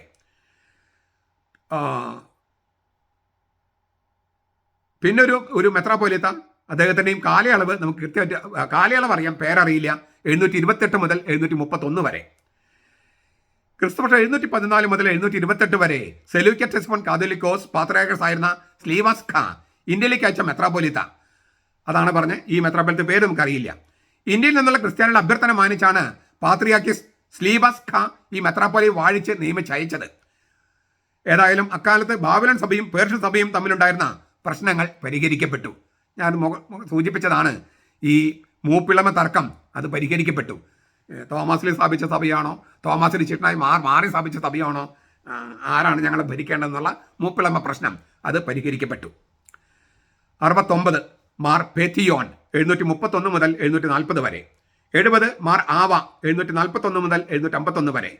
71 മാർ സുറീനോ എന്നും അദ്ദേഹത്തിൻ്റെ പേര് ഉച്ചരിക്കുന്നുണ്ട്, 752 മുതൽ 754 വരെ. 72 തോമയുടെ സിംഹാസനത്തിൽ 72 ഇരുന്നാൾ മാർ യാക്കോബ് രണ്ടാമൻ എന്ന് പറയുന്നു, 754 മുതൽ 773 വരെ. 73 മാർ യോഹന്നാൻ ഈശോ രണ്ടാമൻ, മാർ ഹനാൻ ഈശോ രണ്ടാമൻ. ഖ്നായിഷു ഒന്നാമനായിരിക്കാം ഈ മാർ ഹനാൻ ഈശോ. ഖ്നായിഷു എന്നാണോ ഹനാൻ ഈശോ എന്നാണോ ഉച്ചരിക്കേണ്ടതെന്ന് നമുക്ക് കൃത്യമായിട്ട് അറിഞ്ഞുകൂടാ, അല്ലെങ്കിൽ എനിക്ക് അറിഞ്ഞുകൂടാ. 74 സിംഹാസനത്തിൽ ഇരുന്നത് പാത്രിയാർക്കീസ് മഹാനായ തിമോഥെയോസ് 750 മുതൽ 820 വരെ. 40 വർഷത്തോളം അദ്ദേഹം ഭരണത്തിലുണ്ടായിരുന്നതാണ്. പാഴ്സ് അതിരൂപതയുടെ നിയന്ത്രണത്തിൽ നിന്ന് ഇന്ത്യൻ സഭയെ തീർത്തും സ്വതന്ത്രമാക്കുകയും സെലൂക്യറ്റെസ്മോണിലെ കാതോലിക്കസ് പാത്രിയാർക്കീസിന്റെ ഭരണത്തിൽ കീഴിലാക്കുകയും ചെയ്തത് ഇദ്ദേഹമാണ്. അതേസമയം ഇന്ത്യൻ സഭയും പേർഷ്യൻ സഭയുമായുള്ള വ്യാപാര ബന്ധങ്ങളൊക്കെ നിലനിന്ന് പോന്നു. പാത്രിയാർക്കീസ് തിമോഥെയോസ് ഇന്ത്യയിലെ സഭയെ സംബന്ധിക്കുന്ന കാര്യങ്ങൾ ഉൾപ്പെടുത്തിയ 2 കത്തുകളിൽ നിന്ന് മെത്രാപ്പൊലീത്തമാരെ തിരഞ്ഞെടുക്കുന്നതിനുള്ള മാർഗനിർദ്ദേശങ്ങൾ നമുക്ക് കണ്ടെത്താൻ കഴിയും. ജനങ്ങളെ മെത്രാപ്പൊലീത്ത തിരഞ്ഞെടുത്തതിന് ശേഷം പ്രാദേശിക നാടുവാഴികൾ അറിയിക്കുന്നതിന് മുൻപ് പാത്രിയാർക്കീസിന്റെ അംഗീകാരത്തിന് സമർപ്പിക്കണം. അതാണ് 1ാമത്തെ നിർദ്ദേശം. പാത്രിയാർക്കീസിന്റെ കത്ത് ഇതിനു മുമ്പ് വരെ പാത്രിയാർക്കീസിന്റെ കത്ത് തദ്ദേശീയ മെത്രാന്റെ ശിരസിൽ വെച്ചാണ് അഭിഷേകം നടത്തിയിരുന്നത്. അത് പോരാ, തെരഞ്ഞെടുത്ത് കഴിഞ്ഞ് പ്രാദേശിക നാടുവാഴികൾ അറിയിക്കുന്നതിന് മുമ്പ് പാത്രിയാർക്കീസിനെ അറിയിച്ച് അവിടുന്ന് ഈ മെത്രാന്റെ തെരഞ്ഞെടുപ്പ് അംഗീകരിച്ച് വരണം എന്നാണ് അദ്ദേഹം പറഞ്ഞത്. ഇന്ത്യയിലെ സഭ ചില കാനൻ നിയമങ്ങൾ ലംഘിക്കുന്നതായി ശ്രദ്ധയിൽപ്പെട്ടിരിക്കുന്നുവെന്നാണ് 2ാമത്തെ കത്തിൽ സൂചിപ്പിക്കുന്നത്. മെത്രാന്മാർ കല്യാണം കഴിക്കരുതെന്നും മാംസാഹാരം വർജിക്കണമെന്നും പാത്രിയാർക്കീസ് നിർദ്ദേശിക്കുന്നുണ്ട്. സന്യാസികൾ ഇന്ത്യയിലേക്ക് പോയിരുന്നത് വടിയും ഭിക്ഷാപാത്രവും മാത്രമായിട്ടാണെന്നും അദ്ദേഹം സാക്ഷ്യപ്പെടുത്തുന്നു. ലെറ്റർ 13 എന്ന് പറഞ്ഞ രേഖയിലാണ് ഇതൊക്കെ കാണുന്നത്. സെൻട്രൽ ഏഷ്യയിലേക്കും ചൈനയിലേക്കും പ്രേക്ഷിതരെ അയക്കേണ്ടതിൻ്റെ ആവശ്യകതയും ഈ പാത്രിയാർക്കീസ് തിമോഥെയോസ് സൂചിപ്പിക്കുന്നുണ്ട്. മാർ ഈശോ ബർണോൻ 824 ഗീവർഗീസ് രണ്ടാമൻ 825 832, സ്വരേഷു രണ്ടാമൻ 832 836, ഒറാഹം രണ്ടാമൻ മർഗയ 837 850, തെയോദോറോസ് അഥവാ തെയദോസിസ് 850 852 എന്നിവർ പേർഷ്യൻ സിംഹാസനം അലങ്കരിക്കുന്ന വേളയിൽ ഇന്ത്യയിലെ മെത്രാന്മാരായി 2 പേര് മാർ സാബോറും മാർ പ്രോത്തും നിയമിതരായി. ഇവർ രണ്ടും വളരെ പ്രധാനപ്പെട്ടതാണ്. 75ാമതായിട്ട് നമ്മൾ അവരെയാണ് കണക്കാക്കുന്നത്. നമ്മൾ മുകളിൽ സൂചിപ്പിച്ച അവരുടെ പേരുകളൊക്കെ അതൊക്കെ വേണമെങ്കിൽ ഉൾപ്പെടുത്താവുന്നതാണ്. അത് കുറെ കൂടി കൃത്യത വന്നിട്ട് നമുക്ക് അത് ശരിപ്പെടുത്താം. ഈ മാർ സാബോറും മാർ പ്രോത്തും 75 76 വരും അവർ. പക്ഷെ നമ്മൾ 75 കണക്കാക്കുകയാണ്. 822 മുതൽ 853 വരെയാണ് അവരുടെ കാലം. മാർ സാബോർ കൊല്ലത്തെയും മാർ പ്രോത്ത് കൊടുങ്ങല്ലൂരുടെയും മെത്രാന്മാരായിരുന്നു. മാർ ആബോ എന്നും മാർ അഫ്രോത്ത് എന്നും ഇവർ യഥാക്രമം അറിയപ്പെടുന്നു. ഇരട്ട മെത്രാന്മാർ എന്നും ഇവർ വിളിക്കുന്നുണ്ട്. കൊല്ലം തുറമുഖത്താണ് ഇവരെത്തിയത്. അവരുടെ കൂടെ മർവൻ സാബോർ ഈശോ എന്നു പേരുള്ള ഒരു സന്യാസിയും ഏതാനും കുടിയേറ്റക്കാരും ഉണ്ടായിരുന്നു. മതമർദ്ദനത്തിൽ നിന്ന് രക്ഷപ്പെട്ട അഭയാർത്ഥികളായിരുന്നു ഈ കുടിയേറ്റക്കാർ. കൊല്ലം നഗരം വികസിപ്പിക്കാൻ തുടങ്ങിയത് അവരാണ്. അതുമായി ബന്ധപ്പെട്ട് കുലശേഖര രാജാവ് കൊല്ലവർഷം അഥവാ മലയാളം വത്സരം തുടങ്ങി. ശബരിമലയുടെ അടുത്തുള്ള നിലയ്ക്കൽ ആശ്രമം പണി കഴിപ്പിച്ചത് സന്യാസിയായ മർവൻ സാബോർ ഈശോയാണ്. ഇവരെ കന്ദീശന്മാർ അല്ലെങ്കിൽ വിശുദ്ധന്മാർ എന്നാണ് വിളിക്കുന്നത്. ഖദ്ദീഷെ എന്ന വാക്കിൽ നിന്നാണ് കന്ദീശന്മാർ എന്ന വാക്ക് ഉത്ഭവിക്കുന്നത്, കൂദാശ് എന്ന വാക്കുമായിട്ട് ബന്ധപ്പെട്ടത്. കൊല്ലത്തെ നാടുവാഴി ക്രിസ്തുവർഷം 849 മാർത്തോമാ നസ്രാണികൾക്ക് 72 ആനുകൂല്യങ്ങളും അവകാശങ്ങളും നൽകി. തരിശാപ്പള്ളി ചെപ്പേട് എന്നാണ് അത് അറിയപ്പെടുന്നത്. തരസ എന്ന് മാർത്തോമാ നസ്രാണികൾ അങ്ങനെ വിളിച്ചിരുന്നു. ചെമ്പ് പ്ലേറ്റുകളെയാണ് ഈ ചെപ്പേട് എന്ന് പറയുന്നത്. പേർഷ്യൻ സാമ്രാജ്യത്തിൽ ക്രിസ്ത്യാനികൾക്കുള്ള മറ്റൊരു പേരാണ് തർശ. തരിശാപ്പള്ളി ചെപ്പേട്, തർശ, തരിശ. ദൈവഭക്തർ എന്നാണ് വാക്കിനർത്ഥം. പള്ളി എന്ന് പറഞ്ഞാൽ സഭ. അപ്പോൾ തരിശാപ്പള്ളി ചെപ്പേട്, തർശ പേർഷ്യ, പള്ളി സഭ, ചെപ്പേട് ചെമ്പ് പ്ലേറ്റുകൾ. അപ്പോൾ തരിശാപ്പള്ളി ചെപ്പേട്, അതായത് പേർഷ്യൻ സഭയുമായി ബന്ധപ്പെട്ട മാർത്തോമ നസ്രാണികൾക്ക്, മാർത്തോമ നസ്രാണി സഭയ്ക്ക് ചെമ്പ് പ്ലേറ്റിൽ ചെപ്പേടിൽ എഴുതി കൊടുത്ത ആനുകൂല്യങ്ങളും അവകാശങ്ങളും, 72 ആനുകൂല്യങ്ങളും അവകാശങ്ങളും. മാർത്തോമ നസ്രാണികളുടെ മഗ്ന കാർട്ട എന്നാണ് ഇത് അറിയപ്പെടുന്നത്. അകപ്പറമ്പ്, ഉദയംപേരൂർ, കോതനല്ലൂർ, കായംകുളം എന്നിവിടങ്ങളിൽ ഈ മെത്രാന്മാർ മാർ സാബോറും മാർ പ്രോത്തും പള്ളി പണി കഴിപ്പിച്ചു. ആ പള്ളികൾ കന്ദീശങ്ങൾ എന്നാണ് അറിയപ്പെടുന്നത്. എല്ലാ 4 സംവത്സരങ്ങൾ കൂടുമ്പോഴും പാത്രിയാർക്കസിന് സുഗുനോദോസ് ഉണ്ടായിരുന്നു. ദൂരെ കിടക്കുന്ന ഇന്ത്യൻ സഭയിലെ മെത്രാന്മാർ ഇതിൽ പങ്കെടുക്കുന്നതിൽ നിന്ന് 853, 858 കാലയളവിൽ ഒഴിവ് നൽകി. പകരം ഇന്ത്യൻ സഭയെക്കുറിച്ചുള്ള റിപ്പോർട്ട് അയച്ചു കൊടുത്താൽ മതിയെന്ന് കാതോലിക്കോസ് പാത്രിയാർക്കീസായ മാർ തേഡോഷ്യസ് നിർദ്ദേശിച്ചു. 76 സിംഹാസനത്തിൽ, തോമാട് സിംഹാസനത്തിൽ മാർ സർഗീസ് സുവായ 860 മുതൽ 873 വരെ. 77 മാർ അന്നുഷ് ദുബേത്ത് ഗർമൈ 873 മുതൽ 884 വരെ. 78 മാർ യോഹന്നാൻ മൂന്നാമൻ ബാർ നർസായി 884 മുതൽ 902 വരെ. മാർ സാബോറും മാർ പ്രോത്തും അന്തരിച്ചപ്പോൾ തങ്ങൾക്ക് പുതിയ മെത്രാനെ അയച്ചു തരണമെന്ന് അപേക്ഷിച്ചുകൊണ്ട് മാർത്തോമാ നസ്രാണികൾ മെസപ്പൊട്ടോമിയയിലേക്ക് പ്രതിനിധികൾ അയച്ചു. പോർച്ചുഗീസ് എഴുത്തുകാരൻ ദിയേഗോ ദോ കുത്തോ ഇത് രേഖപ്പെടുത്തിയിട്ടുണ്ട്. പാത്രിയാർക്കീസായിരുന്ന അന്നുഷ് അഥവാ എനോഷ് ഒരു മെത്രാനെ ഇന്ത്യയിലേക്ക് അയച്ചു. അദ്ദേഹത്തിൻ്റെ പേര് യോഹന്നാൻ. ഇതിനു മുമ്പ് 2 ആളുകൾ യോഹൻ എന്ന പേരിൽ ഇന്ത്യയിൽ മെത്രാൻ സ്ഥാനത്ത് ഉണ്ടായിരുന്നതിനാൽ ഇദ്ദേഹത്തെ യോഹന്നാൻ മൂന്നാമൻ എന്ന് വിളിക്കുന്നു. കൊടുങ്ങല്ലൂർ ആസ്ഥാനമായിട്ടാണ് അദ്ദേഹം സഭയ്ക്ക് നേതൃത്വം നൽകിയത്. ഇദ്ദേഹത്തിൻ്റെ കൂടെ വേറെ 2 സഹായ മെത്രാന്മാരും അയക്കപ്പെട്ടിരുന്നു. സൊഖോത്ര ദ്വീപിൻ്റെ മെത്രാനായി നിയമിതനായ മാർ ദുവ, തെക്കേ ചൈനയിലെ മസിൻ എന്ന സ്ഥലത്തെ മെത്രാനായ നിയമിതനായ തോമസ് എന്നിവരായിരുന്നു അവർ. ഇംഗ്ലണ്ടിൻ്റെ ആൽഫ്രഡ് രാജാവ് ഇന്ത്യയിലുള്ള തോമസ് ലീഗയുടെ കബറിടം സന്ദർശിക്കാൻ പ്രതിനിധികൾ അയച്ചത് ഇദ്ദേഹത്തിൻ്റെ കാലത്താണ്, ക്രിസ്തുവർഷം 883. ഇതെല്ലാം വളരെ പ്രധാന പ്രാധാന്യമുള്ള രേഖകളാണെന്ന് ഓർക്കുക. യോഹനൻ 4-മൻ 892-98, യോഹനൻ 5-മൻ 898, 905 എന്നിവർ പേർഷ്യൻ സിംഹാസനം അലങ്കരിക്കുമ്പോൾ ഇന്ത്യയിലുണ്ടായിരുന്ന മെത്രാൻ മാർ യാഹ്ബ് ആലാഹ ആയിരുന്നു. അതിനാൽ അദ്ദേഹമാണ് 79-ാമത്തെ ആളായിട്ട് നമ്മൾ സിംഹാസനത്തിൽ ഇരുന്ന ഉപവിഷ്ടനായ ആളായിട്ട് നമ്മൾ കരുതുന്നത് മാർ യാഹ്ബ് ആലാഹ 2-മൻ. AD 902 മുതൽ 905 വരെ. ക്രിസ്തുവർഷം 415 മുതൽ 420 വരെ സെലൂക്യടെസിഫോണിൽ മാർ യാഹ്ബ് ആലാഹ എന്ന പേരിൽ മെത്രാൻ ഉണ്ടായിരുന്നു. അദ്ദേഹമാണ് മാർ യാഹ്ബ് ആലാഹ 1-മൻ. അതേ പേരിൽ മറ്റൊരു മെത്രാൻ 900-930 കാലയളവിൽ ഭാരതസഭയിൽ ഉണ്ടായിരുന്നുവെന്നാണ് നമ്മുടെ നിഗമനം. ആ മെത്രാനെയാണ് മാർ യാഹ്ബ് ആലാഹ 2-മൻ എന്ന് വിളിക്കുന്നത്. ഇതേ പേരിൽ മറ്റൊരു മെത്രാൻ 13-ാം നൂറ്റാണ്ടിൽ ചൈനയിലുണ്ടായിരുന്നു. മർക്കോസ് എന്നായിരുന്നു അത് മാമോദിസ പേര്. അദ്ദേഹം യെറൂസലേമിലേക്ക് തീർത്ഥയാത്ര ചെയ്തതിനെക്കുറിച്ചുള്ള വിവരങ്ങൾ നമുക്ക് ലഭ്യമാണ്.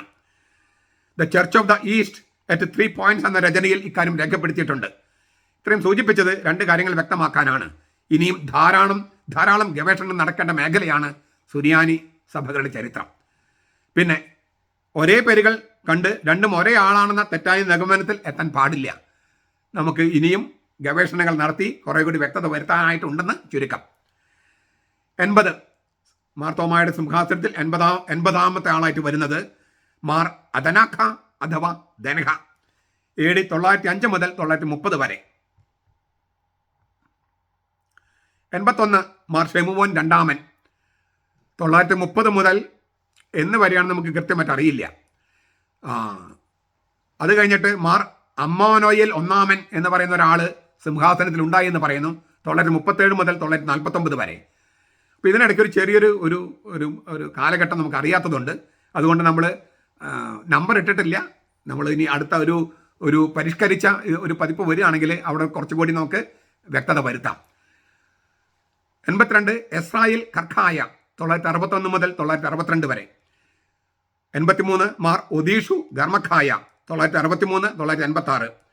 84 മാർ മാറി അത്തോറായ 987 മുതൽ 1001 വരെ. മാർ യോഹന്നാൻ ആറാമൻ AD 1001 മുതൽ 1012 വരെ. AD 850 മുതൽ 988 വരെ 100-ലേറെ വത്സരങ്ങൾ സെലൂക്യ ടെസ്ഫോണിൽ നിന്ന് ഇന്ത്യയിലേക്ക് മെത്രാന്മാർ വന്നിരുന്നില്ല. അവിടെ രൂക്ഷമായ മതമർദ്ദനം നടക്കുന്ന കാലയളവായിരുന്നത്. പേർഷ്യ, സെൻട്രൽ ഏഷ്യ, ചൈന എന്നിവിടങ്ങളിലെല്ലാം മതമർദ്ദനമുണ്ടായി. ഇറാനിലെ പാഴ്സ് ആസ്ഥാനവും ഇന്ത്യയിലെ ആസ്ഥാനവും നിർത്തലാക്കപ്പെട്ടു. പാഴ്സിലെ ക്രിസ്ത്യൻ സമുദായം സാവകാശം അന്യം നിന്ന് പോയി. എന്നാൽ ഇന്ത്യയിലെ ക്രിസ്ത്യാനികൾ സാവകാശം ഉയർത്തെഴുന്നേറ്റു. ഇന്ത്യയിലെ മാർത്തോമ നസ്രാണികളുടെ തുടർച്ചയായുള്ള അപേക്ഷ പരിഗണിച്ചാണ് പാത്രിയാർക്കിസ് മാറി ബർ തോബ 988 മാർ യോഹന്നാൻ ഏഴാമനെ ഇന്ത്യയിലേക്ക് മെത്രാനായി അയച്ചത്. അദ്ദേഹം 86-ാമത്തെ ആള് മാർ യോഹന്നാൻ ഏഴാമൻ 1013 മുതൽ 1022 വരെ. 87 മാർ ഈശോയാബ് നാലാമൻ 1023 മുതൽ 1027 വരെ. 88 മാർ ഏലിയ ഒന്നാമൻ 1028 മുതൽ 1049 വരെ.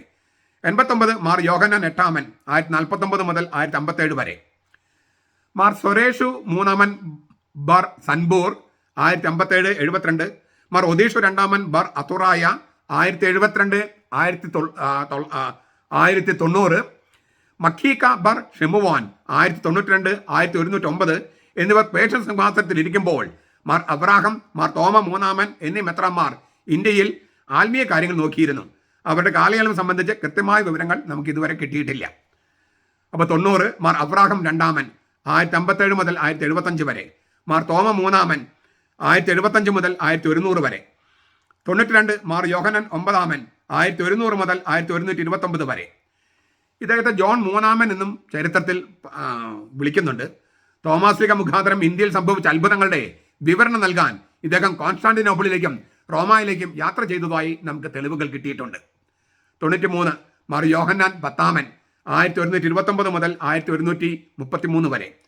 ഇന്ത്യയിലെ സഭയുടെ അപേക്ഷ മാനിച്ചാണ് പാത്രിയാർക്കിസ് ഏലിയ രണ്ടാമൻ 1129 മാർ യോഹന്നാൻ പത്താമനെ മെത്രാനായി മലബാറിലേക്ക് അയച്ചത്. സെലൂക്യ ടെസ്ഫോണിന്റെ പാത്രിയാർക്കിസായി ഏലിയ രണ്ടാമൻ വാണിരുന്നത് 1111 മുതൽ 1132 വരെയാണ്. 94 സുവായിലെ ബാർ സോമ 1133 മുതൽ 1135 വരെ. 95 മാർ ഗബാറ 1135 മുതൽ 1138 വരെ. 96 മാർ ഒദീഷു മൂന്നാമൻ 1138 മുതൽ 1147 വരെ. ഏലിയ രണ്ടാമൻ പാത്രിയാർക്കിസിന്റെ സഹോദര പുത്രനായിരുന്നു മാർ ഒദീഷു മൂന്നാമൻ. 97 മാർ ഈശോയാവ് അഞ്ചാമൻ 1147 മുതൽ 1175 വരെ. കൊല്ലവർഷം അഥവാ മലയാള വർഷം 345, അതായത് ക്രിസ്തുവർഷം 1170 പൗരസ്ത്യ സുറിയാനി ക്രിസ്ത്യാനിയും ദേശരാഷ്ട്രം കൊണ്ട് അർമേനിയൻ എന്നറിയപ്പെട്ടവനുമായ ക്നായി തോമായും വർത്തക സംഘവും മെസപ്പൊട്ടോമിയയിൽ നിന്ന് കൊടുങ്ങല്ലൂരിന്റെ തെക്ക് ഭാഗത്ത് പാർക്കാൻ ആരംഭിച്ചു. വടക്ക് ഭാഗത്ത് മാർത്തോമ നസ്രാണികൾ 1-ാം നൂറ്റാണ്ട് മുതൽ പാർത്തിരുന്നു. മാർത്തോമ നസ്രാണികൾ വടക്കും ഭാഗക്കാർ എന്നും ക്നാനി തോമയുടെ ആളുകൾ തെക്കും ഭാഗക്കാർ എന്നും അറിയപ്പെടാൻ തുടങ്ങി. 19-ാം നൂറ്റാണ്ട് മുതലാണ് ഇവരെ ക്നാനായ സമുദായം എന്ന് വിളിക്കാൻ തുടങ്ങിയത്. അതുവരെ അവർ തെക്കൻ ഭാഗക്കാർ എന്നാണ് അറിയപ്പെട്ടിരുന്നത്. ഏതായാലും കൊടുങ്ങല്ലൂരിലെ പ്രാദേശിക നാടുവാഴിയിൽ നിന്ന് ചില അധികാരങ്ങളെല്ലാം നേടിയെടുക്കാൻ ഇവർക്ക് കഴിഞ്ഞു. കൊല്ലവർഷം 345 ക്രിസ്തുവർഷം 345 ക്നായി തൊമ്മനും വർത്തക സംഘവും കൊടുങ്ങല്ലൂർ എത്തിയതെന്ന് ചിലർ വാദിക്കുന്നുണ്ട്. മധ്യപൗരസ്ത്യ ദേശത്തെ ഗ്രേറ്റർ അർമേനിയയുടെ ഭാഗമായിട്ടാണ് അക്കാലത്ത് കരുതപ്പെട്ടിരുന്നത്. അതുകൊണ്ടായിരിക്കും അവിടെ നിന്നുള്ള ക്നായി തോമായെ അർമേനിയൻ എന്ന് വിശേഷിപ്പിച്ചത്. വ്യാപാരി എന്നതിനുള്ള വാക്കാണ് ക്നായിൽ എന്നൊരു വ്യാഖ്യാനമുണ്ട്. മെസപ്പൊട്ടോമിയയിൽ നിന്നും ചില വൈദികരും പൗരസ്ത്യ സുറിയാനിക്കാരായ ഏതാനും വ്യാപാരികളും ക്നായൻ തോമായുടെ കൂടെ വന്നിരുന്നെന്ന് സൂചിപ്പിച്ചല്ലോ. സുറിയാനി കത്തോലിക്ക സഭയിലെ ഒരു ഡീക്കൻ 14-ാം നൂറ്റാണ്ടിൽ രചിച്ചതും വത്തിക്കാൻ സുറിയാനി കോദക്സ് എന്നറിയപ്പെടുന്നതുമായ രേഖയിൽ ഇതിന്റെ ചരിത്രം രേഖപ്പെടുത്തിയിട്ടുണ്ട്. 98 മാർ ഏലിയ മൂന്നാമൻ അബു ഖലീം 1175 മുതൽ 1190 വരെ. 99 മാർ യാഹ്ബ് ആലാഹ മൂന്നാമൻ ബാർ ഖയൂമ 1190 മുതൽ 1222 വരെ. ചില ചരിത്രകാരന്മാർ ഇദ്ദേഹത്തെ യാഹ്ബ് ആലാഹ രണ്ടാമൻ അല്ലെങ്കിൽ യോ ആലാഹ രണ്ടാമൻ എന്നൊക്കെ വിളിക്കുന്നു. മാർ സൊരേഷു നാലാമൻ 1222 മുതൽ 1226 വരെ. ബാഗ്ദാദിൽ നിന്നുള്ള മാർ സൊരേഷു അഞ്ചാമൻ 1226 മുതൽ 1256 വരെ. മഖീക്ക രണ്ടാമൻ 1256 മുതൽ 1265 വരെ. ഇറാഖിലെ എർബിൽ എന്ന സ്ഥലത്തു നിന്നുള്ള ദിൻഖ ഒന്നാമൻ അർബിലായ 1265 മുതൽ 1281 വരെ. എന്നിവരുടെ കാലയളവിൽ ഇന്ത്യയിൽ സേവനം ചെയ്തിരുന്ന മെത്രാന്മാരുടെ വിവരമാണ് താഴെ പറയുന്നത്. 100 തോമായുടെ സിംഹാസനത്തിൽ 100. ഞാൻ പറഞ്ഞല്ലോ 100 എന്നൊക്കെ പറയുന്നത് ഏകദേശ സംഖ്യയാണ്. ഇതിനിടയിൽ ചിലരൊക്കെ ഫില്ല് ചെയ്യാനുണ്ട്. മാർ യോഹന്നാൻ 11 1222 മുതൽ 1231 വരെ. 101 മാർ യൗസേപ്പ് 1231 മുതൽ 1275 വരെ. 102 മാർ ദാവീദ് രണ്ടാമൻ 1275 1281 വരെ. ദിൻക ഒന്നാമന് ശേഷം വംശീയമായി തുർക്കിയിൽ നിന്നുള്ള മാർ യാഹ്ബ് ആലാഹയാണ് പാത്രിയാർക്കസിന്റെ സിംഹാസനത്തിലായിരുന്നത്. 103 മാർ യാഹ്ബ് ആലാഹ അഞ്ചാമൻ ബാർ തുർഖായെ 1281 മുതൽ 1318 വരെ. 1293 വെനീസിൽ നിന്ന് സഞ്ചാരിയായ മാർക്കോ പോളോ മലബാർ സന്ദർശിച്ചു. അദ്ദേഹം മൈലാപ്പൂരിലുള്ള തോമസ് ലിഹായുടെ കബറിടവും സന്ദർശിച്ചു. അദ്ദേഹം മാർത്തോമ നസ്രാണികളെ കുറിച്ചും മറ്റും രേഖപ്പെടുത്തിയിട്ടുണ്ട്. ഇതെല്ലാം പോർച്ചുഗീസുകാരുടെ ആഗമനത്തിന് മുമ്പുള്ള ഈ രേഖകളെല്ലാം വളരെ പ്രധാനപ്പെട്ടതായതുകൊണ്ടാണ് അത് സൂചിപ്പിക്കുന്നത്. ഏത് മെത്രാന്റെ കാലയളവിലാണ്, ഏത് പാത്രിയാർക്കസ് കാലയളവിലാണ് അത് സംഭവിച്ചതെന്ന് നമ്മൾ സൂചിപ്പിക്കുകയാണ്. മാർ യാഹ്ബ് ആലാഹ അഞ്ചാമന്റെ കാലത്ത് ഇന്ത്യയിലുണ്ടായിരുന്ന മെത്രാനാണ് മാർ യാക്കോബ്. അതിനാൽ 104 നമ്പറായിട്ട് വരുന്നത് മാർ യാക്കോബ്. 1301 മുതൽ 1320 വരെ. ഇന്ത്യയുടെ യാക്കോബ് എന്നും ഇദ്ദേഹം അറിയപ്പെടുന്നു. മലബാറിലെ മാർത്തോമ ക്രിസ്ത്യാനികളെ മെത്രാപ്പൊലിറ്റൻ മെത്രാൻ എന്നാണ് സഭാത്മക സംജ്ഞ. വത്തിക്കാൻ ലൈബ്രറിയിൽ സൂക്ഷിച്ചിരിക്കുന്ന ഒരു പൗരാണിക രേഖയാണ് വത്തിക്കാൻ സുറിയാനി കോദക്സ് 22. മലബാറിൽ വെച്ച് രചിക്കപ്പെട്ട രേഖകളിൽ കണ്ടെടുക്കപ്പെട്ട ഏറ്റവും പ്രാചീനമായത് ഇതാണ്. യൗസപ്പിന്റെ മകൻ സക്കറിയ എന്ന ഒരു ഡീക്കനാണ് ഇത് എഴുതിയിരിക്കുന്നത്. കൊടുങ്ങല്ലൂരിലെ മാർ കുര്യോക്കസിന്റെ പള്ളിയിൽ വെച്ച് 1301 പകർത്തി എഴുതിയ ഈ കയ്യെഴുത്ത പ്രതിയിൽ മാർ യാഹ്ബ് ആലാഹ അഞ്ചാമൻ പാത്രിയാർക്കസിനെ പരാമർശിക്കുന്നുണ്ട്. തോമാസിൽ സിംഹാസനം അലങ്കരിക്കുന്ന ഗവർണറും വികാരിയുമായ മാർ യാക്കോവ് എന്ന മെത്രാപ്പൊലിത്തെക്കുറിച്ചും പരാമർശമുണ്ട്. ഈ മെത്രാപ്പൊലിത്തിന് കീഴിലാണ് സക്കറിയ ഡീക്കൻ പട്ടാഭിഷേകത്തിനുള്ള പഠനം നടത്തിയിരുന്നത്. മാർ യാഹ്ബ് ആലാഹ മൂന്നാമൻ, മാർ യാഹ്ബ് ആലാഹ നാലാമൻ എന്നിവരെക്കുറിച്ച് ഇതുവരെ രേഖകൾ കിട്ടാത്തതിനാൽ ചരിത്രകാരന്മാർ ഈ കോദക്സിൽ പാത്രിയാർക്കസിനെ മാർ യാഹ്ബ് ആലാഹ മൂന്നാമൻ അല്ലെങ്കിൽ മാർ യാഹ്ബ് ആലാഹ നാലാമൻ എന്നൊക്കെയാണ് വിളിക്കുന്നത്. എന്നാൽ ഈ പ്രാചീന രേഖയിൽ എഴുതിയിരിക്കുന്നത് മാർ യാഹ്ബ് ആലാഹ അഞ്ചാമൻ എന്നാണ്. അപ്പം രേഖ അതാണ്. അതുകൊണ്ട് ചരിത്രകാരന്മാർ മറ്റൊന്നും കിട്ടിയിട്ടില്ല എന്ന് പറഞ്ഞിട്ട് ഇത് ശരിയല്ല എന്ന് പറയും ശരിയല്ല. രേഖയിൽ എഴുതിയിരിക്കുന്നത് മാർ യാഹ്ബ് ആലാഹ അഞ്ചാമൻ എന്നാണ്. 1305 മൊന്തെകൊർവിനോയിലെ ജോൺ എന്ന ഫ്രാൻസിസ്കൻ സന്യാസി മലബാറും മൈലാപ്പൂരിലെ കബറിടവും സന്ദർശിക്കുകയും അതേക്കുറിച്ച് രേഖപ്പെടുത്തുകയും ചെയ്തു. 1305 105 മാർ തിമോത്തയോസ് രണ്ടാമൻ അർബിലായ 1318 മുതൽ 1328 വരെ. 106 മാർ അബ്രാഹം മൂന്നാമൻ 1328-29. 107 മാർ ദിൻഖ രണ്ടാമൻ 1329-59. മാർ ദിൻഖ മൂന്നാമൻ 1359 1368. മാർ ഷീമോൻ രണ്ടാമൻ 1368-92. മാർ യാഹ്ബ് ആലാഹ ആറാമൻ 1392 1403. മാർ ഷീമോൻ മൂന്നാമൻ 1403 1407. മാർ ഏലിയ മൂന്നാമൻ 1407 മുതൽ 1420 വരെ. ഏലിയ നാലാമൻ എന്നാണ് ചില രേഖകളിൽ കാണുന്നത്. 113 മാർ ഷീമോൻ നാലാമൻ ബസീദി 1420 മുതൽ 1447 വരെ. 114 മാർ ഷീമോൻ അഞ്ചാമൻ. ഇദ്ദേഹത്തെ ചില രേഖകളിൽ മാർ യോഹനൻ എന്നും വിളിക്കുന്നുണ്ട്. 1505 സുറിയാനി ഭാഷയിൽ രചിക്കപ്പെട്ടതും വത്തിക്കാൻ ലൈബ്രറിയിൽ ഇപ്പോൾ സൂക്ഷിച്ചിരിക്കുന്നതുമായ രേഖ. ഇതിൻ്റെ ഒരു ലത്തീൻ പരിഭാഷ 1533 തയ്യാറാക്കപ്പെട്ടു. ഈ രേഖ ചരിത്രപരമായ ചില തെളിവുകൾ നൽകുന്നുണ്ട്. ഈ രേഖയനുസരിച്ച് 1490 1490 3 മാർത്തോമ നസ്രാണികൾ ബാബിലോണിന്റെ പാത്രിയാർക്കീസ് ആയിരുന്ന മാർ ശീമോൻ അഞ്ചാമനെ കാണാനായി പുറപ്പെട്ടു. 3 പേരിൽ ഒരാൾ യാത്രക്കിടയിൽ മരിച്ചുപോയി. മറ്റു 2 പേരും യോസഫും ഗീവർഗീസും പാത്രിയാർക്കീസ് നേരിൽ കണ്ട് മെത്രാന്മാരെ നിയമിക്കണമെന്ന് ആവശ്യപ്പെട്ടു.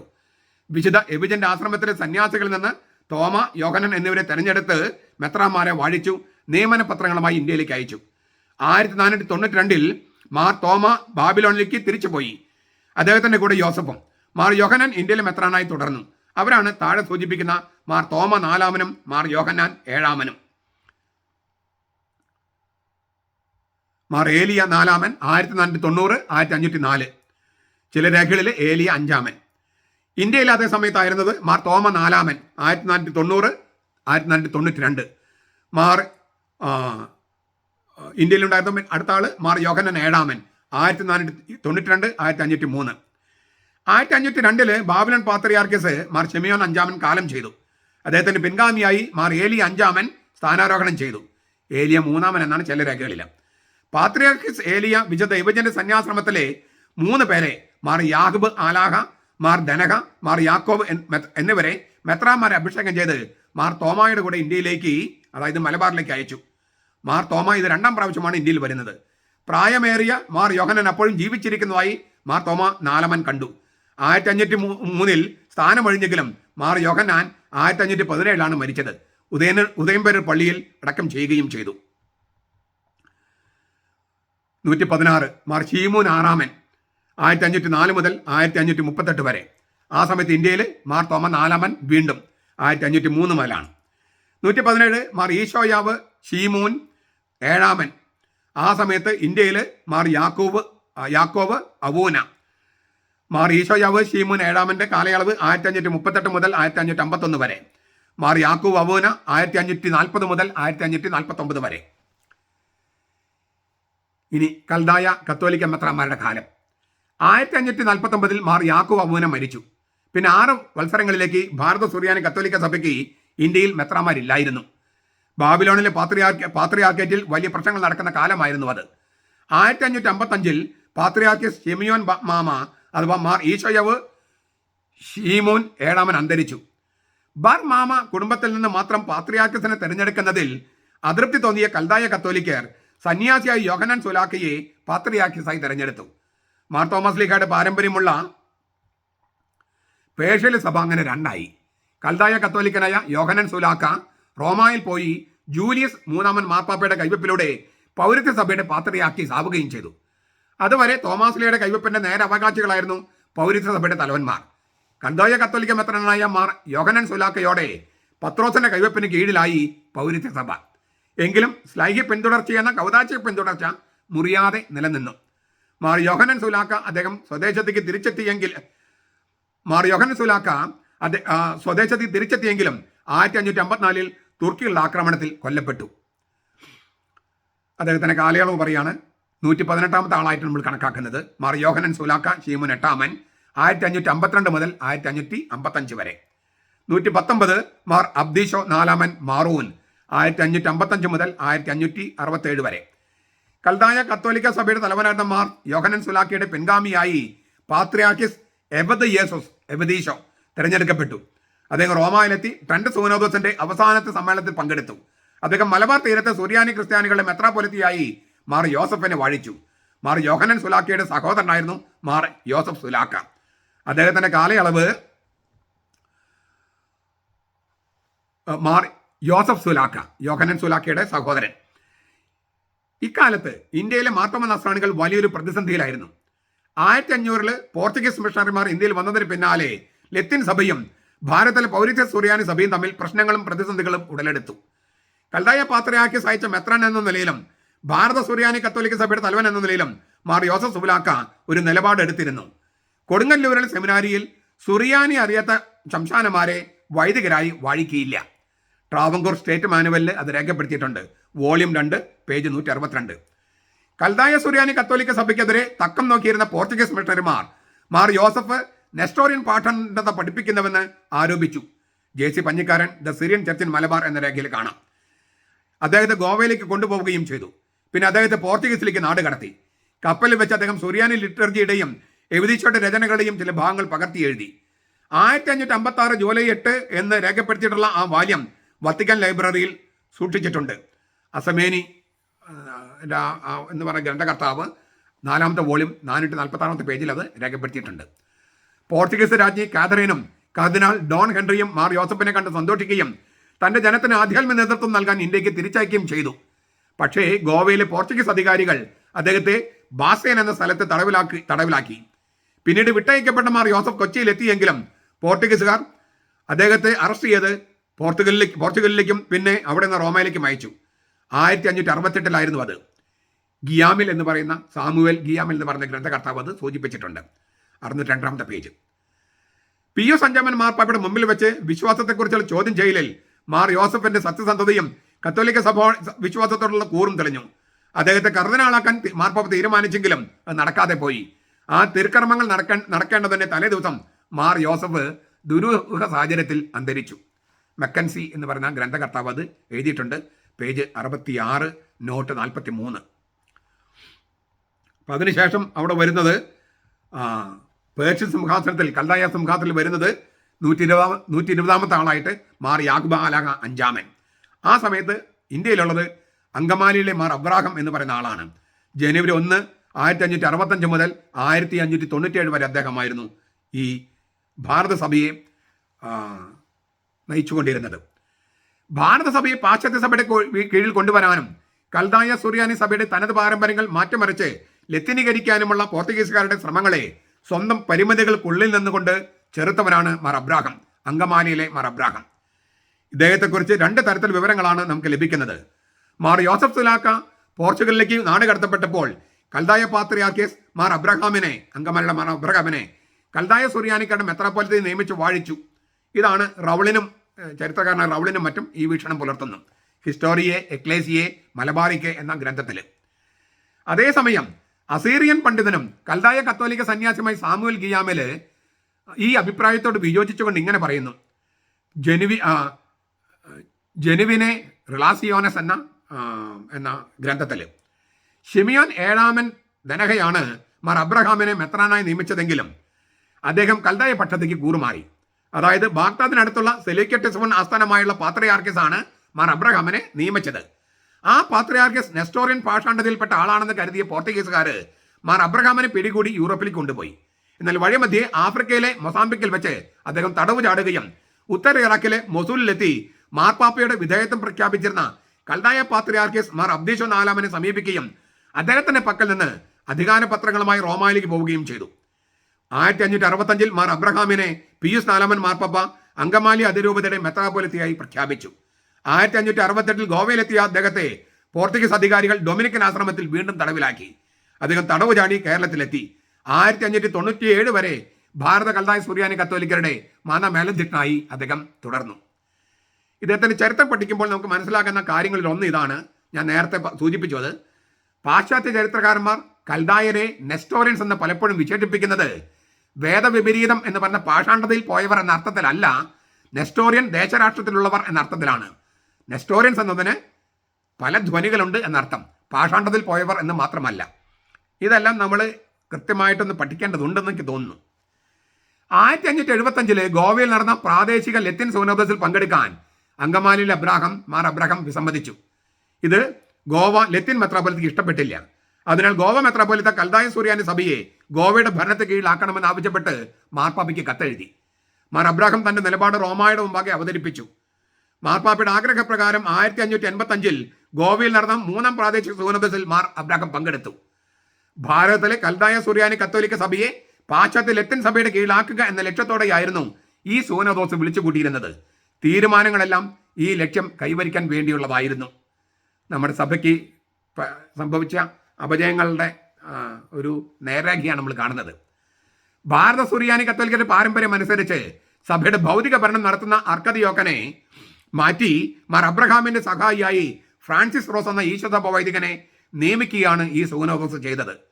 സ്പെയിൻകാരനായ റോസിന് മലയാളം അറിയാമായിരുന്നു.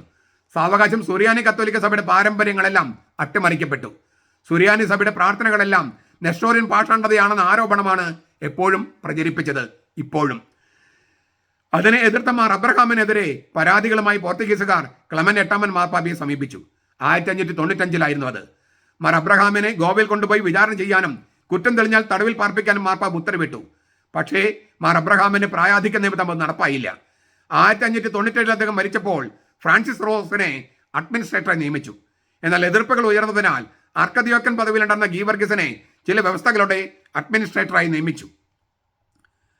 അങ്കമാലി അദ്ദേഹം സ്ഥാപിച്ച വിശുദ്ധ ഹോർമിസിന്റെ പേരിലുള്ള കത്തോലിക്ക പള്ളിയിലാണ് മാർ അബ്രഹാം മെത്രാപ്പൊലീത്തയെ കബറടക്കിയത്.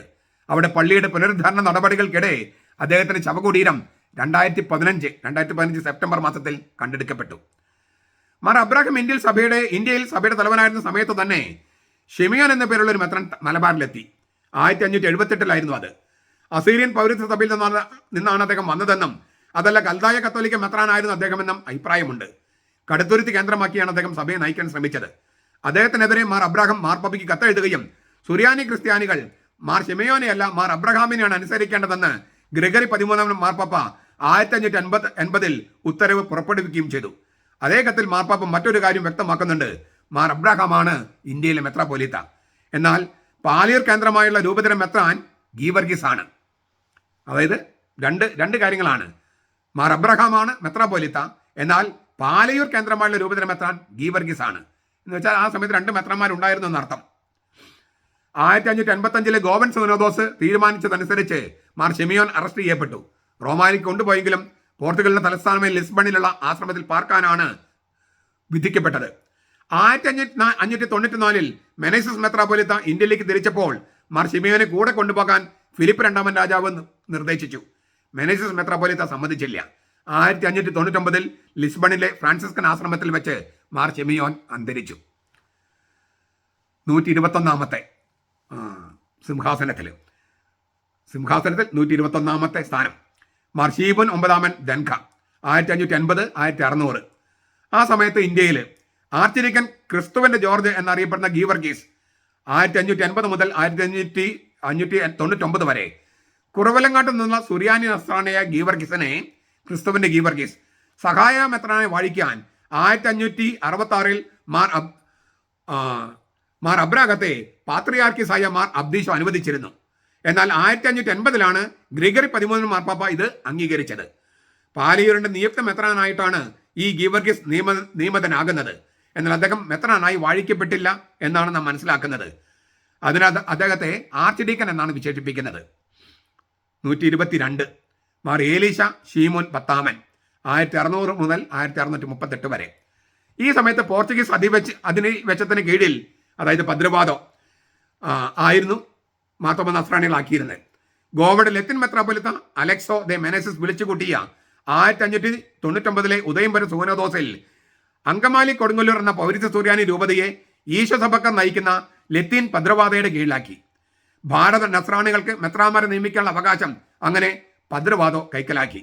ഇന്ത്യയിലെ കൽദായ പൗരത്യ സുറിയാനി സഭയെ നയിക്കാൻ ഈശോ സഭയിൽ നിന്നുള്ള പാശ്ചാത്യ ലത്തീൻ മെത്രാന്മാർ നിയമിക്കപ്പെട്ടു. ഡോം ഫ്രാൻസിസ് റോസ് SJ 1599 മുതൽ 1624 വരെ. പൗരത്യ സുറിയാനി രൂപതയായ അങ്കമാലി കൊടുങ്ങല്ലൂരിന്റെ ആദ്യത്തെ ലത്തീൻ മെത്രാനായിരുന്നു ഇദ്ദേഹം. തോമായുടെ പൗരത്യ സിംഹാസനത്തിൽ പാശ്ചാത്യൻ ഉപവിഷ്ടനായി. ഇന്ത്യ മുഴുവന്റെയും മെത്രാപ്പൊലിത്ത എന്ന സഭാത്മക സംജ്ഞയായിരുന്നല്ലോ പൗരത്യ സുറിയാനി മെത്രാപ്പൊലിത്തി ഉണ്ടായിരുന്നത്. മെനേസസ് 1610 അത് പരിമിതപ്പെടുത്തി. ഇന്ത്യയെ 4 പദ്രവാദോ, പോർച്ചുഗീസ് ഈശോസഭക്കാരുടെ ഭരണത്തിന് കീഴിലുള്ളതിനെയാണ് പദ്രവാദം എന്ന് പറയണേ, രൂപതകളായി തിരിച്ചു. ഗോവ, കൊച്ചി, കൊടുങ്ങല്ലൂർ, മൈലാപ്പൂർ. ഇങ്ങനെ പൗരത്യ സഭ പാശ്ചാത്യ സഭയുടെ ഭാഗമായി ചുരുക്കപ്പെട്ടു. സഭയുടെ അഖിലേന്ത്യാ പദവിയും എടുത്തു മാറ്റപ്പെട്ടു. അതുവരെ സുറിയാനി കത്തോലിക്കർ ഉപയോഗിച്ചിരുന്ന ലിറ്റർജിയിൽ ലത്തീൻ സഭയുടെ അംശങ്ങൾ ഉൾപ്പെടുത്തി 40-ലധികം ഭേദഗതികൾ നിശ്ചയിച്ചു. എങ്കിലും പൗരത്യ സഭയുടെ ലിറ്റർജിയുടെ അടിസ്ഥാന സ്വഭാവത്തിൽ മാറ്റം വരുത്തിയില്ല. ഭാഗികമായി ലത്തീനീകരിക്കപ്പെട്ട കുർബാനക്രമം 1774 റോമായിൽ പ്രസിദ്ധീകരിച്ചത്. 1962 വരെ ഇതായിരുന്നു നമ്മുടെ ലിറ്റർജി. 123 മാർ ഈശോയാവ് ഷിഹിമോൻ 11 1638 മുതൽ 1656 വരെ. ആ സമയത്ത് ഇന്ത്യയിൽ സ്റ്റീഫൻ ദെ ബ്രിട്ടോ 1624 മുതൽ 1641 വരെ. റോസ് മെത്രാന്റെ നയങ്ങളെ വിമർശിച്ചിരുന്ന ബ്രിട്ടോയെ നസ്രാണികൾ എതിരേറ്റെങ്കിലും കാര്യങ്ങൾ കൂടുതൽ വഷളാവുകയായിരുന്നു. അപ്പം അതിനുശേഷം അദ്ദേഹത്തിന് ശേഷം വന്നത് ഫ്രാൻസിസ് ഗാർസിയ 1641 മുതൽ 1653 വരെ. കർക്കശനും പാശ്ചാത്യ രീതികൾ അപ്പാടെ നടപ്പാക്കാൻ ആഗ്രഹിച്ചതുമായ ഗാർസിയ മെത്രാപ്പൊലീത്തയുടെ കാലയളവിൽ കാര്യങ്ങൾ കൈവിട്ടുപോയി. അദ്ദേഹവുമായി രമ്യതയിൽ പോകാൻ അർക്കദിയോക്കൻ നടത്തിയ ശ്രമങ്ങൾ വിജയിച്ചില്ല. ഇവിടുത്തെ സ്ഥിതിഗതികൾ വർണ്ണിച്ചുകൊണ്ട് അർക്കദിയോക്കൻ റോമായിലേക്കും പൗരത്വ പാത്രിയാർക്കിസിനും കത്തുകൾ എഴുതി. അലക്സാണ്ട്രിയയിലെ കോപ്റ്റിക് പാത്രിയാർക്കിസ് സുറിയാനി സഭക്കാരനും കത്തോലിക്കനുമായ മാർ അകത്തള മെത്രാപ്പൊലീത്തയെ മലബാറിലേക്ക് അയച്ചു. കൂനംകുരിശ് സത്യത്തിന്റെ കാലം റോമൻ വികാരിയത്തിന് കീഴിൽ അഥവാ പ്രൊപ്പഗാന്തയ്ക്ക് കീഴിൽ. മൈലാപ്പൂരിലെത്തിയ മാർ അകത്തളയെ മലബാറിലെത്തിക്കാൻ നടത്തിയ ശ്രമങ്ങളെല്ലാം ഗാർസിയ മെത്രാന്റെ പിരിവാശി മൂലം പരാജയപ്പെട്ടു. നിരാശരായ മാർത്തോമ നസ്രാണികൾ മട്ടാഞ്ചേരിയിലെ മാതാവിന്റെ നാമത്തിലുള്ള പള്ളിയിൽ സമ്മേളിച്ച് പ്രതിജ്ഞ നടത്തി. 1653 ജനുവരി 3 കൂനംകുരിശ് സത്യം. പോർച്ചുഗീസ് ഈശോസഭ നേതൃത്വം അംഗീകരിക്കില്ല എന്നായിരുന്നു അതിന്റെ രത്ന ചുരുക്കം. മാർപ്പാപ്പയ്ക്കെതിരെയുള്ളതായിരുന്നില്ല ഈ നടപടി. എന്നാൽ ഗോവയിലെ സെന്റ് പോൾ സെമിനാരിയിലെ ഈശോസഭ വൈദികർക്കെതിരെയുള്ളതായിരുന്നു. പൗളിസ്റ്റ് എന്ന് പറയുന്ന ആന്റി പൗളിസ്റ്റ് എന്നാണ് അതിന് പറയുക. ഈ സെന്റ് പോൾ സെമിനാരിയിലെ ഈശോസഭ വൈദികർക്കെതിരെയായിരുന്നു കൂനംകുരിശ് സത്യം, മാർപ്പാപ്പയ്ക്കെതിരെയല്ല. കാര്യങ്ങൾ നിയന്ത്രിക്കാൻ അലക്സാണ്ടർ ഏഴാമൻ മാർപ്പാപ്പ ഇറ്റലിയിൽ നിന്നുള്ള സന്യാസി ജോസഫ് മരിയെ സെബസ്റ്റ്യാനിയെ അയച്ചു. കർമ്മലിത്തക്കാരായ ഒരു പ്രതിനിധി സംഘത്തിന് തലവനായി അദ്ദേഹം മലബാറിലെത്തി. ഏതായാലും സുറിയാനി സഭ നെടുകെ പിളരുകയായിരുന്നു. മാർ പറമ്പിൽ ചാണ്ടി മെത്രാന്റെ കീഴിൽ ഒരു വിഭാഗം ഈ കർമ്മലിത്തക്കാരുടെ കീഴിൽ പ്രവർത്തിക്കാൻ സമ്മതിച്ചു. എന്നാൽ ആർച്ച് ഡീക്കനെ മാർത്തോമ ഒന്നാമനായി നിയമിച്ച് ഒരു വിഭാഗം സഭയിൽ നിന്ന് പിളർന്നു മാറി. ഇവരെ പുത്തൻകൂറ്റുകാർ എന്ന് വിളിക്കുന്നു. പിന്നീട് യാക്കോബായ ഓർത്തഡോക്സ് സഭകളായിട്ട് മാറിപ്പോയി. 124 മാർ യാഹ്ബ് ആലാഹ ഷീമോൻ 12 1656 മുതൽ 1662 വരെ. ഇദ്ദേഹത്തെ മാർ യോ ആലാഹോ ഷീമോൻ 12 എന്നും വിളിക്കുന്നുണ്ട്. ആ സമയത്ത് ഇന്ത്യയിലുണ്ടായിരുന്നത് ജോസഫ് മരിയ ദേ സെബസ്റ്റ്യാനി 1656 മുതൽ 1663 വരെ. 1659 മലബാർ വികാരിത്ത് സ്ഥാപിച്ചുകൊണ്ട് അലക്സാണ്ടർ ഏഴാമൻ മാർപ്പാപ്പ കൽപ്പന പുറപ്പെടുവിച്ചു. 1664 സെബസ്റ്റ്യാനി ഔദ്യോഗിക ചുമതലകൾ ഏറ്റത്. അതോടെ സുറിയാനി കത്തോലിക്ക സഭ പദ്രുവാദയിൽ നിന്ന് മാറ്റി പ്രൊപ്പഗാന്ത ഭീതയുടെ കീഴിലായി. 1663 പോർച്ചുഗീസ് ആധിപത്യം രാഷ്ട്രീയത്തിൽ അവസാനിക്കുകയും ഡച്ചുകാർ ഭരണം പിടിച്ചെടുക്കുകയും ചെയ്തു. പുതിയ സാഹചര്യത്തിൽ തനിക്ക് തിരിച്ചു പോകേണ്ടി വരുമെന്ന് അറിയാമായിരുന്ന സെബസ്റ്റ്യാനി കുറവലങ്ങാട് ഇടവക്കാരനും അവിടുത്തെ വികാരിയുമായ പറമ്പിൽ ചാണ്ടി കത്തനാരെ വികാരി അപ്പസ്തോലിക്കയായി വാഴിച്ചു. 125 മാർ ഷീമോൻ 13 ദിൻഖ 1662 1681. 1681 സ്ഥാനമൊഴിഞ്ഞെങ്കിലും ഇദ്ദേഹം അന്തരിച്ചത് 1700 ഇദ്ദേഹത്തിന്റെ കാലത്ത് ഇന്ത്യയിൽ പറമ്പിൽ ചാണ്ടി മെത്രാൻ 1663 1687. ഇദ്ദേഹം തദ്ദേശീയ മെത്രാനായി 1663 ജനുവരി 31 അഭിഷക്തനായത്. 126 മാർ യൂസഫ് ഒന്നാമൻ 1651 1695. ആ സമയത്ത് ഇന്ത്യയിൽ റഫായേൽ ഫിഗുരേദോ 1687 1694. 127 മാർ യൂസഫ് രണ്ടാമൻ 1695 1713.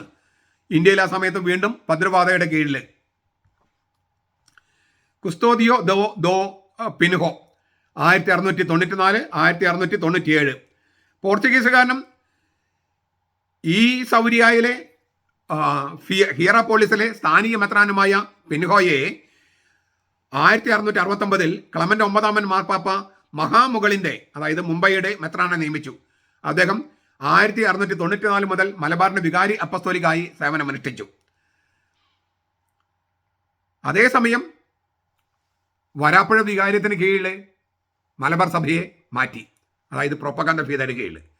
ബിഷപ്പ് ആഞ്ചലോ ഫ്രാൻസിസ് 1700 മുതൽ 1713 വരെ. 1698 ഡച്ചുകാരുമായി ഉണ്ടാക്കിയ കരാർ പ്രകാരം കർമ്മലിത്തക്കാർ വീണ്ടും മലബാറിലെത്തി. ആഞ്ചലസ് ഫ്രാൻസിസ് എന്ന കർമ്മലിത്ത വൈദികൻ 1700 മുതൽ വികാരി അപ്പസ്തോലിക്കായി വാഴിക്കപ്പെട്ടു. അതോടെ പൗരത്വ സുറിയാനി സഭ വരാപ്പുഴ വികാരിയത്തിന് കീഴിലായി. ജോൺ റിബെയ്റോ 1704 മുതൽ. അത് പദ്രവാദയുടെ ശ്രമമാണ്. ഈ പദ്രവാദോ പ്രൊപ്പഗാന്ത, അതായത് ഈശോസഭക്കാർ, പോർച്ചുഗീസ് ഈശോസഭക്കാരും ഈ പ്രൊപ്പഗാന്ദയുടെ കീഴിലെ കർമ്മലിത്തക്കാരും തമ്മിലുള്ള വടംവലിയിൽ നമ്മൾ അവിടെയാണ് ഇവിടെയാണ്.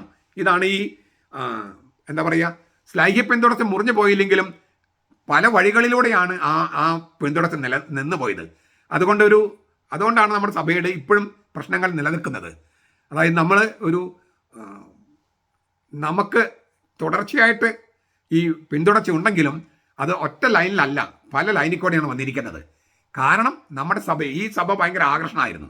എല്ലാവർക്കും ഈ സഭയുടെ മേലെ കുതിര കയറണമായിരുന്നു. കാരണം അത്രയും സമ്പന്നമായിരുന്നു നമ്മുടെ സഭ. സമ്പത്തല്ല ഞാൻ പറയുന്നത്, ഈ ആധ്യാത്മിക സമ്പത്ത്. ഇപ്പോഴും അങ്ങനെ തന്നെയാണല്ലോ. ഇന്ത്യയിലെ 79% വൈദികർ ഈ സുറിയാനി കത്തോലിക്കനല്ലേ ഇന്ത്യയിൽ വർക്ക് ചെയ്യുന്നവർ, ലത്തീൻ സഭയിൽ വർക്ക് ചെയ്യുന്നവർ, കന്യാസ്ത്രീമാർ 79%. അപ്പോൾ ഇത്രമാത്രം ദൈവവിളിയുള്ള, ഇത്രമാത്രം പ്രേക്ഷിത ചൈതന്യമുള്ള ഒരു സഭ വേറെ എവിടെയുണ്ട്? ഇപ്പോഴും ഈ മോഡേൺ യുഗത്തിൽ പോലും നമ്മൾ അഹങ്കരിക്കാൻ വേണ്ടി പറയല്ല. അതുകൊണ്ട് ഈ സഭയുടെ മേൽ ആധിപത്യം കിട്ടാനായിട്ട് ഭദ്രവാദം എന്ന് പറയുന്ന പോർത്തുഗീസ് ഈശോത്തപ്പക്കാരും പിന്നെ പ്രൊപ്പഗാന്തയുടെ കീഴിൽ കർമ്മലിത്തക്കാരും പിടിവാശി പിടിച്ചുകൊണ്ടിരുന്നു. അതുകൊണ്ടാണ് നമുക്ക് ഒരേ സമയത്ത് തന്നെ പല മെത്രാന്മാരുടെ കീഴിൽ അവരുടെ ചൊൽപ്പടിക്ക് നിർത്താൻ വേണ്ടി ശ്രമങ്ങൾ നടക്കുകയാണ്. അതിൻ്റെ ബഹിർസ്ഫുരണങ്ങൾ നമ്മൾ ഇപ്പോഴും കാണുകയാണ്.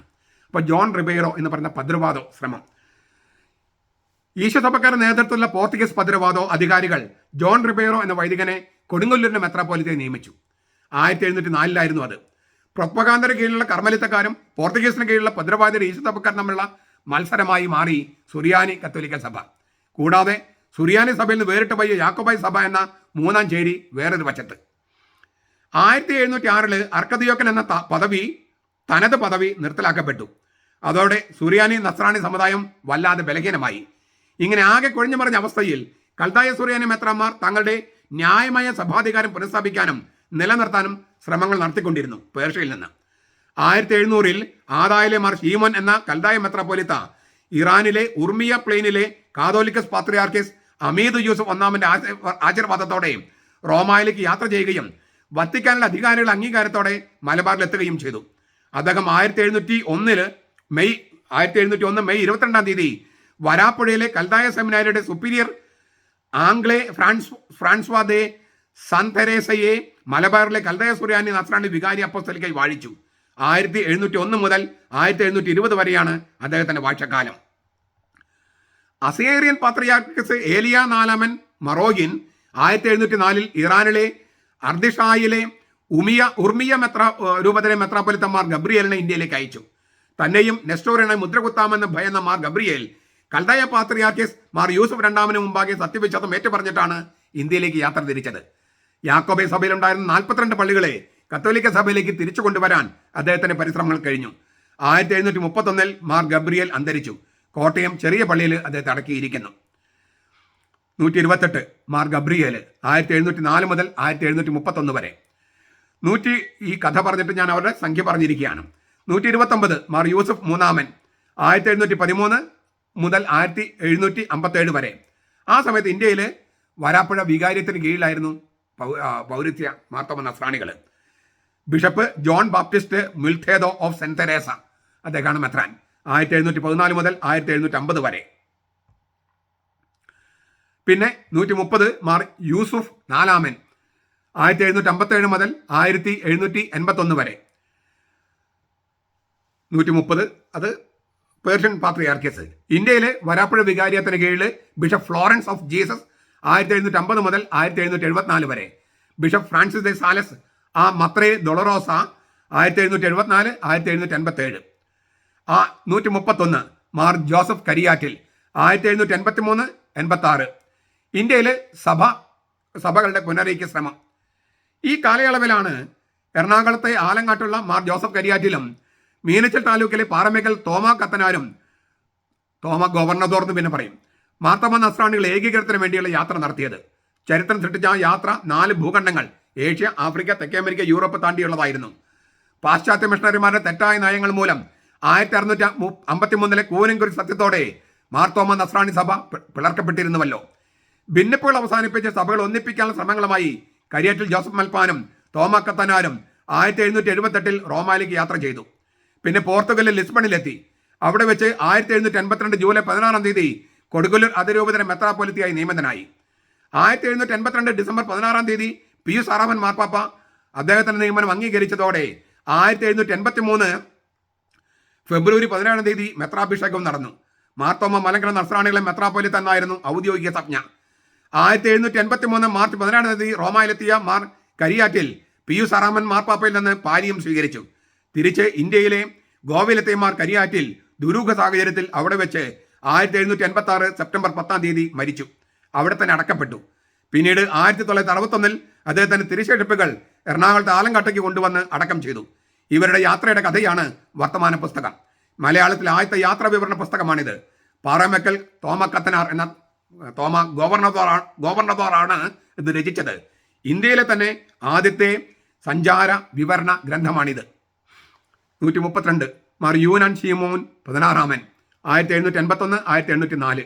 133 മാർ യൂസഫ് അഞ്ചാമൻ 1804 1828. ആ സമയത്ത് ഇന്ത്യയിലെ വരാപ്പുഴ വികാരിയത്തിന് കീഴിലാണ് പൗരത്വ സുറിയാനി സഭ. Bishop Raymond of Saint Joseph 1803 1816. Bishop Miles Prendergast 1819 1831. 134 കൽദായ പാത്രിയാർക്കീസ് മാർ യോഹന്നാൻ ഏഴാമൻ ഹോർമെറ്റ്സ് 1828 മുതൽ 1838 വരെ.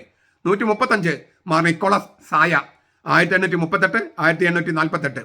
ആ സമയത്ത് അപ്പോഴും ഇന്ത്യയിലെ മാർത്തോമ നസ്രാണികൾ വരാപ്പുഴ വികാരിയത്തിന് കീഴിൽ propaganda. Bishop Francis Xavier Pescetto of Saint Ann 1831 മുതൽ 1844 വരെ. കൽദായ പാത്രിയാർക്കീസ് മാർ യോസഫ് ആറാമൻ ഔദോ 1848 1878. മാർ ഏലിയ 14 ആവോ അൽയോനാൻ, അദ്ദേഹമാണ് 137. 137 മാർ ഏലിയ 14 ആവോ അൽയോനാൻ.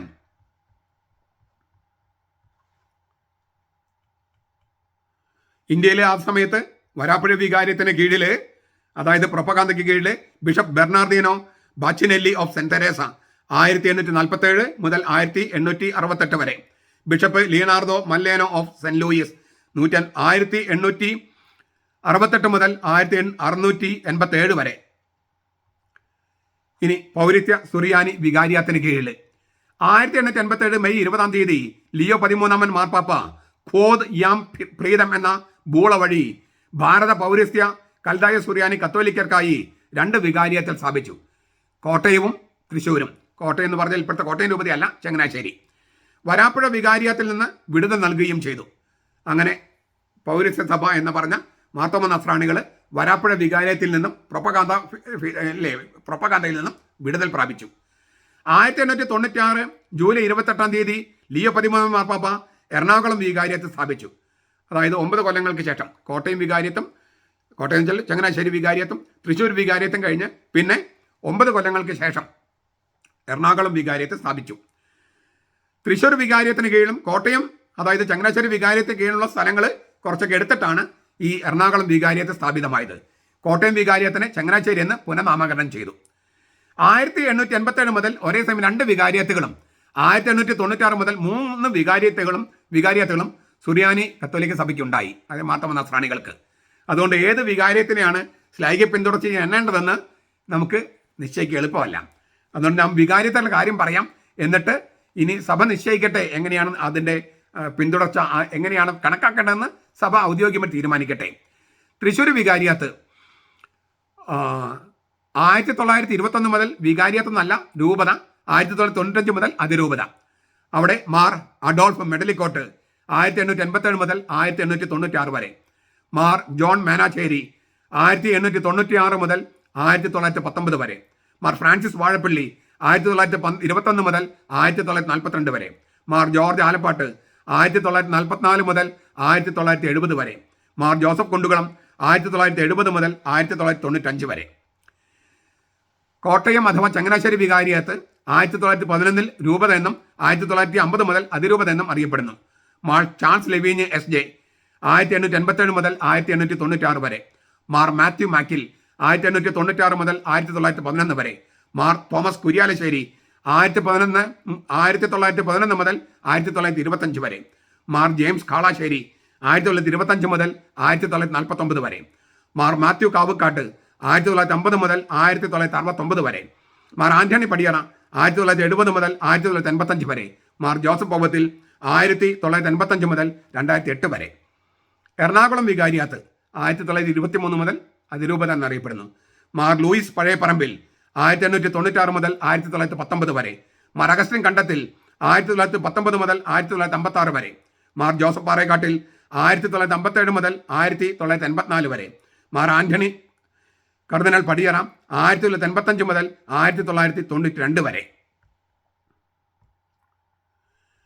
സുറിയാനി കത്തോലിക്ക സഭ എന്ന സീറോ മലബാർ സഭയിൽ നിലനിൽക്കുന്ന പാരമ്പര്യം അനുസരിച്ച് താഴെ കാണുന്ന വിധത്തിൽ വേണമെങ്കിൽ സ്ലൈഹിക പിന്തുടർച്ച കണക്കാക്കാം. എങ്കിലും ഇതൊരു പ്രായോഗിക നിർദ്ദേശമാണ്. ഔദ്യോഗികമായിട്ട് സഭ നിശ്ചയിക്കട്ടെ.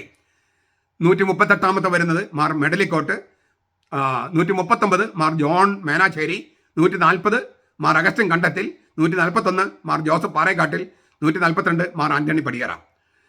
Zero Malabar major archiepiscopal സ്വയാധികാര സഭ 1992 ഡിസംബർ 16 ജോൺ പോൾ രണ്ടാമൻ മാർപ്പാപ്പ സീറോ മലബാർ സഭയെ മേജർ ആർച്ച് എപ്പിസ്കോപ്പൽ സ്വയാധികാര സഭയായി ഉയർത്തി. അതിന്റെ ആസ്ഥാനമായി എറണാകുളം അങ്കമാലി അതിരൂപതയെ നിശ്ചയിക്കുകയും ചെയ്തു. അന്നത്തെ എറണാകുളം മെത്രാപ്പൊലിത്തയായിരുന്ന ആന്റണി പടിയറയെ ആദ്യത്തെ മേജർ ആർച്ച് ബിഷപ്പായി നിയമിച്ചു. അപ്പോൾ 142 മാർ ആന്റണി പടിയറയെ നമ്മൾ 142 എണ്ണുകയാണെങ്കിൽ വീണ്ടും ഒന്നുകൊണ്ട് അദ്ദേഹത്തെ അത് തന്നെ എണ്ണണം. Major archbishop Mar Antony Padiyara, പിന്നെ major archbishop Mar Varkey Vithayathil, പിന്നെ 144 major archbishop Mar George Alencherry, 145 major archbishop Mar Raphael Thattil. അവരുടെ കാലയളവ് കൂടി ഞാൻ പറയാം. Major archbishop Mar Antony Padiyara 1992 മുതൽ 1996 വരെ. Major archbishop Mar Varkey Vithayathil 1999 മുതൽ 2011 വരെ. Major archbishop Mar George Alencherry 2011 മുതൽ 2023 വരെ. പിന്നെ major archbishop Mar Raphael തട്ടിൽ 2024 മുതൽ തുടരുന്നു. ഇത് മനസ്സിലാക്കൽ അത്ര എളുപ്പമുള്ള സംഗതിയല്ല. ഇത് മുഴുവൻ നമുക്കൊരു ഡിസ്ക്രിപ്ഷനകത്ത് എഴുതാനായിട്ടും സാധിക്കില്ല. ഞാൻ ഈ പട്ടിക മാത്രം ഒന്ന് കൊടുക്കാനായിട്ട് നോക്കാം. ഇല്ലെങ്കിൽ വേറെ ഏതെങ്കിലും തരത്തിൽ ഇത് നൽകാൻ പറ്റുമോ എന്ന് ഞാൻ നോക്കാം. ഏതായാലും ഇതൊരു പുസ്തകമായിട്ട് കുറച്ചുകൂടി ഇതിപ്പോൾ ഇങ്ങനെ കേൾക്കുന്ന ഇല്ലേ, അത് അത്ര മനസ്സിലാക്കാൻ എളുപ്പമല്ല. പുസ്തക രൂപത്തിലാകുമ്പോൾ കുറച്ചുകൂടി മനസ്സിലാക്കാൻ എളുപ്പമുണ്ടാകുമെന്ന് ഞാൻ വിചാരിക്കുന്നു. അങ്ങനെ പുസ്തക രൂപത്തിൽ വരികയും പിന്നെ കുറച്ചുകൂടി തെളിവുകൾ കിട്ടുകയാണെങ്കിൽ നമുക്ക് ഈ നമ്പറുകൾ കുറച്ചുകൂടി കൃത്യമായിട്ട് കുറച്ചുകൂടി കൊണ്ടുവരാം. ഒരു 250 ഉണ്ടാകാനാണ് സാധ്യത. ഇപ്പം നമുക്ക് കിട്ടിയിരിക്കുന്നത് 145 വരെയാണ്. അപ്പോൾ ഈ ഗവേഷണങ്ങളും നിങ്ങൾ കേൾക്കുമ്പോൾ ചരിത്രകാരന്മാർ, സുറിയാനെ അറിയുന്നവർ, കൽദായ പാരമ്പര്യം അറിയുന്നവർ, ഇതെല്ലാം നിങ്ങളൊന്ന് പങ്കുവെച്ച് ഇതിലുള്ള തെറ്റുകൾ ഞാൻ പറഞ്ഞാൽ ഇതിനകത്ത് ഇതൊരു വെറും ഒരു കരട് രേഖ പോലത്തെ രേഖയാണ്. അപ്പോൾ ഇതിൽ ഒരുപാട് കാര്യങ്ങൾ ചേർത്താനായിട്ട് തിരുത്താനുണ്ടാവും. അപ്പോൾ അതെല്ലാം നിർദ്ദേശങ്ങളുമായിട്ട് വരണമെന്ന് അഭ്യർത്ഥിക്കുന്നു. സഭാധികാരികൾ ഇക്കാര്യത്തിലൊന്ന് മനസ്സ് വെച്ചാൽ റിസർച്ച് സെൻ്ററൊക്കെ ഉണ്ടല്ലോ, അവിടെ ഇതൊരു പ്രാഥമിക രേഖയായിട്ട് കണ്ടിട്ടോ അല്ലെങ്കിൽ മറ്റു രേഖകളുണ്ടെങ്കിൽ അതിൻ്റെ വെളിച്ചത്തിലോ ഈ ശ്ലൈഹിക പിന്തുടർച്ച, തോമാൻ സിംഹാസനം അലങ്കരിച്ചവരുടെ ശ്ലൈഹിക പിന്തുടർച്ച എന്ന് പറയുന്ന കവദാശിക പിന്തുടർച്ച അതെങ്ങനെയാണ് എന്നുള്ളത് പുസ്തകമൊക്കെ എഴുതുമ്പോൾ നമുക്ക് കുറച്ചും കൂടിയും പടക്ക വരച്ച് ഇങ്ങനെ രേഖപ്പെടുത്താം. ഈ വംശാവലി സൂക്ഷിക്കേണ്ടതിൻ്റെ ആവശ്യകതയാണ് ഇത് തെളിയിക്കുന്നത്. യേശുവിൻ്റെ വംശാവലി അത് കണക്കാക്കുമെന്നെങ്കിലും പ്രശ്നമുണ്ടല്ലോ. മത്തായി പറയുന്ന പോലെയല്ല ലൂക്ക പറഞ്ഞിരിക്കുന്നത് എന്ന് വിചാരിച്ചിട്ട് രണ്ടിനകത്തും ഒരു അർത്ഥമുണ്ട്. അതിൻ്റെ അർത്ഥം നമ്മൾ ചർച്ച ചെയ്യേണ്ട കാര്യമല്ല ഇത്. അപ്പോൾ ഈശോയുടെ വംശാവലി തന്നെ ഒരുപാട് തർക്ക വിഷയങ്ങളുള്ളതാണ്. ഞാൻ അവതരിപ്പിച്ച ഈ വംശാവലിയും തർക്കങ്ങളുണ്ടാകാം, അതിൽ യാതൊരു അതിശയോക്തിയുമില്ല. എങ്കിലും ഇതൊരു കരട് രേഖ എന്ന നിലയിൽ കണ്ട് ഇതിൻ്റെ പുസ്തകം കുറച്ചുകൂടി ഇതിൻ്റെ തെളിവുകളെല്ലാം കിട്ടിക്കഴിയുമ്പോൾ പുസ്തകമായിട്ട് കൊണ്ടുവരാം, അവർ പട്ടികയായിട്ട് അവതരിപ്പിക്കാം. അത് നമ്മുടെ സഭയുടെ ഈ തോമാട് സിംഹാസനം അലങ്കരിച്ചതിൻ്റെ ഒരു വലിയ ചരിത്ര രേഖയായിട്ട് നിലനിൽക്കാനായിട്ട് സാധിക്കട്ടെ. ഞാൻ അവിടെ ഇവിടെ ഓരോ സിംഹാസനം അലങ്കരിച്ചവരുടെയും കീഴിൽ ഉണ്ടായ ചരിത്രപരമായി തെളിയിക്കാവുന്ന സംഗതി ഞാൻ സൂചിപ്പിച്ചിട്ടുണ്ട്. അത് തെളിവുകൾ ഉള്ളത് കൊണ്ടാണ്. അച്ഛൻ എങ്ങനെയാണിത് കിട്ടിയതെന്ന് ചോദിച്ചാൽ അതിനുള്ള ഉത്തരമാണ് ആ തെളിവുകൾ ഞാൻ ഹാജരാക്കിയിരിക്കുന്നത്. എല്ലാ പുസ്തകങ്ങളുടെ പേരൊന്നും ഞാൻ ഇവിടെ പറഞ്ഞിട്ടില്ല, ചിലതെല്ലാം ഞാൻ തുടക്കത്തിൽ സൂചിപ്പിച്ചിട്ടുണ്ട്. ഏതായാലും ഈ തോമാട് സിംഹാസനം എന്ന് പറയുന്ന ശ്ലൈഹിക പിന്തുടർച്ച, ഈ ശ്ലൈഹിക പിന്തുടർച്ച എന്ന് പറഞ്ഞ കൗദാശിക പിന്തുടർച്ച, അത് നമുക്ക് മനസ്സിലാക്കാൻ, നമ്മുടെ സഭയുടെ തനത് പാരമ്പര്യം അറിയാനും നമ്മുടെ സഭ നേരിട്ട് കൊണ്ടിരിക്കുന്ന പ്രശ്നങ്ങൾ മനസ്സിലാക്കാനും, പണ്ട് മുതലേ എന്തുമാത്രം പ്രശ്നങ്ങളിൽ കടന്നുപോയി ഇപ്പം എന്തുമാത്രം പ്രശ്നം കടന്നു പോകുന്നു, ഇതെല്ലാം തിരിച്ചറിയാനും ഒരു പക്ഷേ അതിന് മറുമരുന്ന് നിശ്ചയിക്കാനൊക്കെ ഈ പഠനം സഹായിക്കും എന്നുള്ള പ്രത്യാശയിൽ ഞാൻ അവസാനിപ്പിക്കുന്നു. നമ്മുടെ കർത്താവ് ഈശോ മിശിഹായുടെ കൃപയും പിതാവായ ദൈവത്തിൻ്റെ സ്നേഹവും പരിശുദ്ധാത്മാവിൻ്റെ സഹവാസവും നാം എല്ലാവരോടും കൂടി ഉണ്ടായിരിക്കട്ടെ, ഇപ്പോഴും എപ്പോഴും എന്നേക്കും. ആമേൻ.